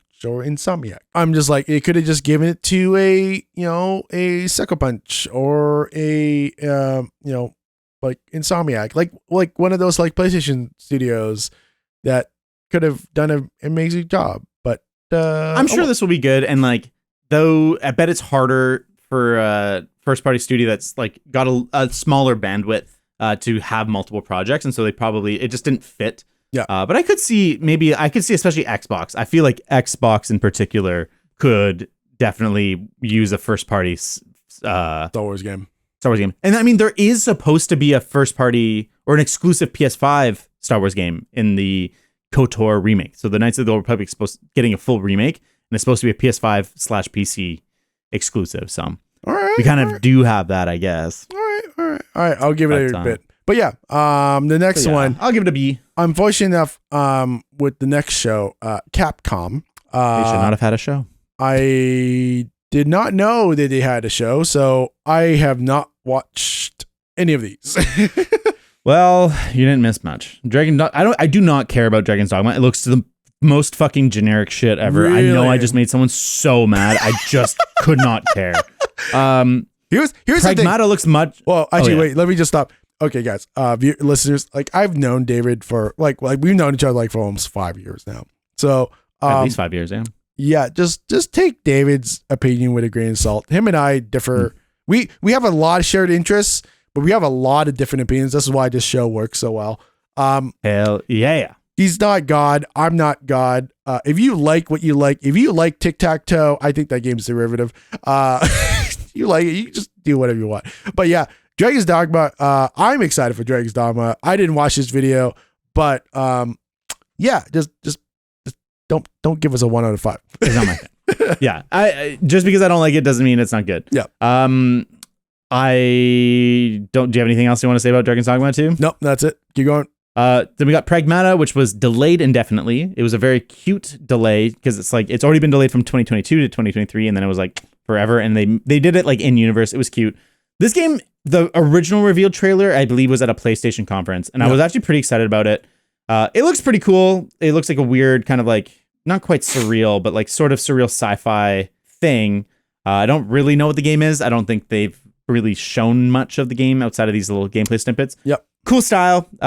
Shame that we're gonna have to be waiting for it, but I'd rather it come out good than bad. Yep. Next is a Ace Attorney trilogy thing. I've never played any of the Ace Attorney games. Would actually suggest trying one. Okay. Here's the thing. It's a decision-based game based on also little interactive things. It's mostly the story. Enjoy the story, and it's a really good storyline. And if you ever, when we do go to Japan, we'll go watch one of the plays, and they're really good. Cool. Sure. I'm super down. After that, we got Exoprimal, which is coming out soon. It looks like it could be pretty nifty. It's the one that I think people... It's the one that people thought was going to be the Dino Crisis one, but it's more just like... It's hunting dinosaurs, right? It's like hunting dinosaurs, but like you got a fancy spacesuit. Oh, it looks no, okay. This is the Earth Defense Force with dinosaurs. Shit. Yeah. Yes. Yeah. I'm kind of curious about that because I've always really wanted to play Earth Defense Force, but I've just no one was around to play it. But yes, it's just really over the top, like stupid action, just shooting dinosaurs. It's just it's to scratch that itch to go hunting and shooting a lot of things. Sure. I think it could fit. And then we got the Ghost Trick demo is now available. Not a game that I super know or am interested in, but it looks really cool. Cool style. And then we got there was the reveal and they replayed the trailer that was shown at the Xbox for Kinutsugami Path of the Goddess, which is that like demon, the Japanese demon game. Looks cool. The gameplay doesn't seem to be my thing. There was also the Mega Man X Dive offline coming to Steam. I think it's like a Mega Man Network type thing. I don't know. I actually don't fully understand what it is. It looks kind of bad. I'm not gonna lie to you. It looks okay. Here's the thing with Mega Man. They are just really cool platform shooters, but it just has not able to evolve further because that core of people who like that kind of game, it's probably like a little bit of me, a little bit of you, but it's like, how can you really take Mega Man further? I don't know. Like the only closest thing that I don't understand why they never continued it ever since from 2 is Mega Man Legends. Have you played Mega Man Legends? Oh yeah. I played 1 and 2 and I love those games. It's a little weird, kind of clunky, that part. The controls are awful by today's standards. Controls are just hard to go back to. Yeah, you can't, it does not age well. Just watch a YouTube video of people playing. You'll probably have the same enjoyment. Or like, there's lots of good video essays of like talking about why they're so great. Yeah. And they're great. Same with the like spin-off game, Misadventures of Tron Bonne. Yeah. One of the rarer PS1 games. It's like a $900 game. $900? Yeah. But it's pretty fucking cool, man. Oh my god. But I mean, you can just pirate that shit. Yeah. I mean, I would never pirate. But I mean, like, I would pay $900. Yeah. So I just don't understand. Like, those games were critically acclaimed to be really good, and they just never did it, and they just kept doing Mega Man X, X2, whatever. Yeah. And it was just so hard. Like, even when you played them, and there is a storyline, the game never really revealed much of the storyline, and it would be like maybe 2 pages of dialogue at most. So it's the stories don't really matter, and they became more and more story focused. Like as you get to like X6, 7, 8, they're like there's pretty story heavy. But I don't fucking care, and those games suck. And like it's Mega Man X is one of like my formative games. Like that was the first game I remember renting. When I had the choice of renting games, and I fucking loved that game. I still do it. I own it. playing Mega Man X, and I came up there's that one level where you're just like on that little hoverboard, or you're kind of like it's that trope of platform games where you're just like forced into a obstacle course that you have to memorize patterns. Oh, sure. Yeah. There's like the mining cart too. Yeah. I think I played like that level like for like 3 hours because I just kept failing at it. My mom was so happy for me when I beat that because she's like, I'm just so sick of it because it would give you verbal cues like duck, jump, duck, jump, duck. Like you. That must be a later one then. Oh, maybe I don't remember. Maybe having verbal maybe cues. It might not be X, but it was like a later one, and she was like so happy for me. She was like, I'm so glad that you beat that level. I'm like, yeah. I don't know. I like OG Mega Man, like NES stuff. I really liked the revivals, like 9 and 10 on the PS3 and PS4. But I like the X series more. It was like my formation of what was cool. But you're right; they haven't figured out how to put that into the modern age, and that's why Capcom has abandoned Mega Man franchise mostly. Yeah. In the era of like their remakes and reboots that they're doing, we're not really seeing much Mega Man. We see like collections. Yeah. Like we had the Mega Man Network collection, we had the Mega Man Zero collection and stuff. The only thing I could see them really making Mega Man fun again is make it to a mobile game, but don't be dicks about it and have DLC. Just charge the person $2.99 to get Mega Man 1, like each Mega Man on the mobile device, so you can just play it and then be done with it. Yeah, I think that's fair. Yeah. Okay, that brings the conclusion to the Capcom one, because I want to talk about Final Fantasy 16 and we're going long. Yeah. What would you give the letter grade? I'm giving it a C. It's not like the worst conference I've ever seen, but like it's not very good. Yeah, it's Capcom. They are unfortunately have a smaller studio, so yeah, you can see. Kind of curious about Exoprimal, and that's pretty much. Yeah, I think Pragmata and Exoprimal are the two. I'm like, all right, okay. Yep. And I just want to remind everyone, fuck you, Dragon Dogma 2. Oh, no! That one person is like, I'll kill you. No, it's actually, I think it's a cult following. So yeah, well, fuck. Yeah, it has a cult following. I said that to Plouf, I think after the PlayStation showcase when they first showed it off. I was like, looks so generic. He's like, hold on, David. It's actually awesome. And I was like, you know what? Okay. I think maybe next year or when there's another show, we should get Plouf on here just to see what he says. Because I would love to. Plouf used to work for a game studio before joining LMG. So he knows a thing or two. Granted, I want him to fight back because he might be like, oh yeah, I guess that makes sense. You have to get him on the right day. You let him smoke some pot and he'll be a little more combative. We're going to move on. We're going to move to Final Fantasy 16 demo. Yeah. So we're going to talk pretty openly about story beats. So if you guys are trying to stay totally unspoiled. Okay. Well, I mean, okay, to be fair. Okay, fine. I won't. Yeah. Fine, I won't. Let's go really because you general. haven't finished the demo. Because here's the thing. Viewers, listeners. Yeah, so tell me, your impressions of the bit you've played. Yeah, so I got up to probably like 20, 30 minutes into it, and I was hoping for some fighting. There was none. I know it's coming, and I know what it looks like, and it looks really sick. Mm-hmm. I am really excited for the storyline, but it feels kind of weird. It's because no, I'll just spoil to what I have, but it's not really spoilers. Everything's kind of like, I mean, still in the introduction stage of the game. It seems for the people who haven't played it, the demo is basically the first hour and a half, 2 hours of the game. Yeah, so it's like literally the start of the game, and you just play until kind of a chapter break, and then it's like, thanks for playing. And also your progress does save over, so don't worry, you have to restart it, which is really big. This is the reason why I'm playing it. It feels like they were like, oh, everyone really likes that Game of Thrones. Let us put it into Final Fantasy world. Because here's the thing. It's really weird to see Final Fantasy characters swear. Yeah, it was weird. I was like, guys like, fuck. I'm like, whoa, dude. Like, that's weird. And then there's one woman, she goes, oh, you cock. And then Jillian was like, what? I'm like, what is going on? And it gets super sexual. I'm like, whoa, this is like one family tree away from being like Game of Thrones. Like, this is like a Lannister family reunion. Yeah, I was like, whoa, crazy. But here's the thing. I'm pretty excited because it looks badass. Granted, it does the typical Japanese bullshit stuff right at the start where it's like, oh, there's a fight scene, but all you can do is two things.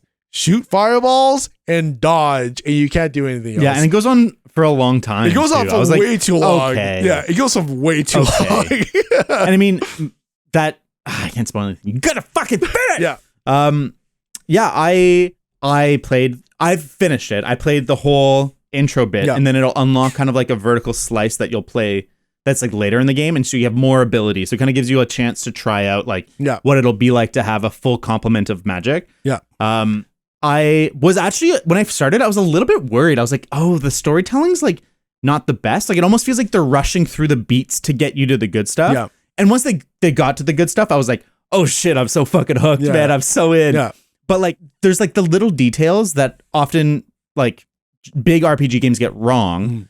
Like they'll like between two characters talking, there's just like a split second too long of a delay. Because in most conversations, there's a kind of like a natural like cadence of like, okay, I'm finishing up and then you're ramping up ready to speak. But because these games are recorded with these people isolated by themselves talking into a mic and recording all their lines in a few days, and then the other person comes in and records all the lines, there's always like a stiltedness. And I got a little worried early on that like there would be that like that awkward storytelling. But the voice performances are really good. Like the guy who plays Clive, dude can sound like he's in the worst pain I've ever heard. Really? Like emotional and physical. I was like, oh fuck, dude's like fucked up, man. And so I'll do complaint. My one complaint of the demo is that I was like a little bit worried about the stilted storytelling, but they don't really give you enough opportunity to explore what the combat could be. And so I've seen that complaint online a lot, like, oh, it's so simple, it's so shallow. And I'm like, it's a demo. It's the first 2 hours of the game. It's a demo. Like, it's a demo. They're just giving you a little taste. It's obviously going to be more challenging, more difficult. But I did find myself, even in the 2 hours plus the vertical slice, being like, I just want to get through these mobs and get to the boss fights. Because once the boss fights happen, it's fucking crazy shit, man. It's fucking awesome. But all the mobs in between, you're just like, come on. I think it'll. Oh, sorry. No, go ahead. Oh, yeah. So I'm just like more really curious of like how everything's working, because there's a couple things that I am interested in, because the combat system apparently has been retooled, thank God, to be similar to a fighting game. Like that's what I've heard, and from what I've seen, and maybe you can confirm this, it seems like they have done its justice. Like it feels not quite like Final Fantasy XV, which that was just a square button masher, which was super boring. Well, a square and triangle, and then this one feels like those combos or those pairing, and like what's that been like? So I think that it's got the core elements that could come together and be like absolutely awesome. So the combat is designed by the guy who did Devil May Cry 5's combat, and it feels kind of Devil May Cry to me. They flip the buttons, like in Devil May Cry, square is your gun, and I think triangle is your regular attack, and it's more regular here where square is your attack, triangle is like your range. But then there's modifiers where it's like, okay, you hold R2 and then all of a sudden you're selecting your magic abilities. You can swap between 3 equipped magic abilities. You have your dash, and then one of your magic abilities is a block, and so you can kind of combo parries and blocking and counters and all these things. And I found it really rewarding. The demo's very easy. Because it's the first 2 hours of the game. And so I saw a lot of people complaining, being like, oh, I'm going to breeze through this. Maybe. There's going to be a new game plus. But I also think like it's probably going to get more complex where you have to use more and more abilities. Like there's like elementals tied to the magic you're using, but they don't even get into that in the demo of like weaknesses and how the interplay between that. So I think there'll be more and more systems added as you play. Because in the demo, almost every combat encounter is a tutorial, and they're like, hey, this is something you can do. And you're like, cool. Actually, well, here's one thing too, because it feels like they are kind of like, it sounds, listeners, viewers, it sounds really complex. But from what when you start off, there is a action mode and a story mode. And I'm going to assume you are like me who selected action mode. I haven't tried the combat yet, but I'm going to assume if you click on story mode, which if you just want to experience a really, from what I've seen so far, it is Final Fantasy, but it's super dark because I saw a guy get crushed. Dark medieval fantasy. You literally see a guy. You'll see some shit, man. Yeah, you literally see some shit. See a rock crush a man. It's not like cartoony where you just see rock. You see rock and then blood. So I was like, whoa, what the fuck? whoa. And that was like kind of like near the beginning with the party that you're in. So I was like, holy shit. But it seems like the storyline is going to be crazy because to add on to that, apparently the developers got a little bit lost in the story. So they had to actually make a document, a little like tree document, because like those like arcs and the story ties and everything. So I'm like, oh, this is that reading that first before playing this confirms that this is going to be probably a very Game of Thrones style story. Yeah, it definitely feels like, I think it's a pretty fair comparison to be like, there is Game of Thrones inspiration. It's dark political fantasy where it's like multiple kingdoms, betrayals, assassinations, that kind of thing. Yeah. I think it'll be its own thing. Like, it doesn't feel like it's like, they were like, we want to make Game of Thrones, but like Japanese. Yeah. I think it was more the kind of Game of Thrones is a pretty natural dark fantasy angle. Yeah. And so I think that I think it'll get there. And hopefully it had, like, that's one of the things Final Fantasy does really well is have interesting lore and unique takes. And the big thing in this world is that each world has like a big crystal, or a lot, like the powerful kingdoms have a big crystal. And there's like a representative of each one that's like this gifted by an icon. I think it's like the dominant, kind of traditional, I think it's called. The dominant is the person gifted, I believe. And so they can be the summon. So like this kingdom is Phoenix, but there's like a Titan one, there's an Ifrit one, there's a Shiva, and they're all kind of different kingdoms. And so it's Game of Thrones. If every kingdom had, one dragon, but the dragons were all different. Yeah. Because it looks pretty fucking crazy. Yeah. It's like, so far I haven't seen really anything, similar to Final Fantasy usual lore universe other than, the summons so far, like those Shiva, but I think giant crystals. And the Titans. Like the other, I think there's already chocobos and there's a guy named Sid. So sick. Okay, cool. Like I'm happy about that. So I mean, like this is going to be probably the biggest departure from any Final Fantasy you've ever played. From my first 2 minutes, like you literally see a battle. Like this is not really spoiling anything. It's like the first 5 minutes. Like the first 5 minutes. Yeah. You see a battle scene, and you see people literally get bludgeoned. This is probably the first Final Fantasy that's going to be 18 plus. Like, it's a mature. Mature. In North America, it's it is the first mature Final Fantasy, and it's interesting. I don't hate it, and it is definitely a little bit jarring. You're right, like people being sexy and stuff, like not like the way anime is sexy and like pervy. It's like two people like thrusting and like, okay. Yeah, you're like, oh. So parents, be a little bit careful about this. If your kid tries to say, oh, it's like Final Fantasy 15 that I played a couple of years ago, it is not. Yep. They are lying to you. So it's much darker. Yeah, it's super dark. Overall, I would say it is, if you have a PS5, there's literally no reason not to play the demo unless you're saving yourself for the main game. But it is the main game. It's just the first hour and a half, 2 hours of the main game. You might as well just get an early start. Isn't the game coming out tomorrow? No, next week. So next Thursday. Oh, okay. Yeah. So, I mean, I haven't got that far. Everything. Oh, here's the thing that kind of made me stop. Like, because the first opening sequence, you see two summons fight, which is sweet. Yep. It just blew me away. Because I had to like I'm watching this, but I kind of had an out of body experience going, I used to play this back when it was on the Super Nintendo and it was 16-bit and you see pixels and you have to use your imagination.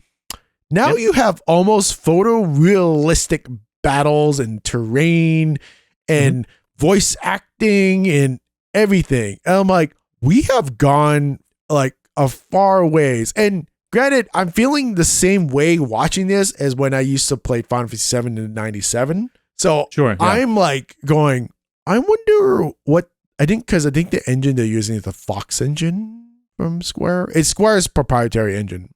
I remember. I think it's the Crystal engine. Yeah, because Fox is the Fox is Konami one. Yeah, so it's like it's Square's engine that they showcased like years ago, and it's looking pretty awesome. And I just hope they just don't do the Final Fantasy 15 thing and just rush the end, because that super sucks. and because I really like Final Fantasy 15 until the end, and it sucked so much. Granted, I kind of understand the story, and I don't understand the story at the same time. I think that it won't be. I feel like this one is important to them to get it right, and it's like a complete game at launch, because I think part of what ruins 15 is that it wasn't complete. Like the story wasn't done at launch. Like you need to play the DLC to get the full story, and I'm like, fuck you. Yeah, the game's not ready until it's complete, and like you can do episodics, but like it was. I felt misled playing 15 at launch and being like, oh, this is not a finished game. 15 starts fucking strong, and it just flops. But I'm glad that the 15 had to stumble, so 16 can hopefully fly. Granted, we're not going to review this game like the day after we play this.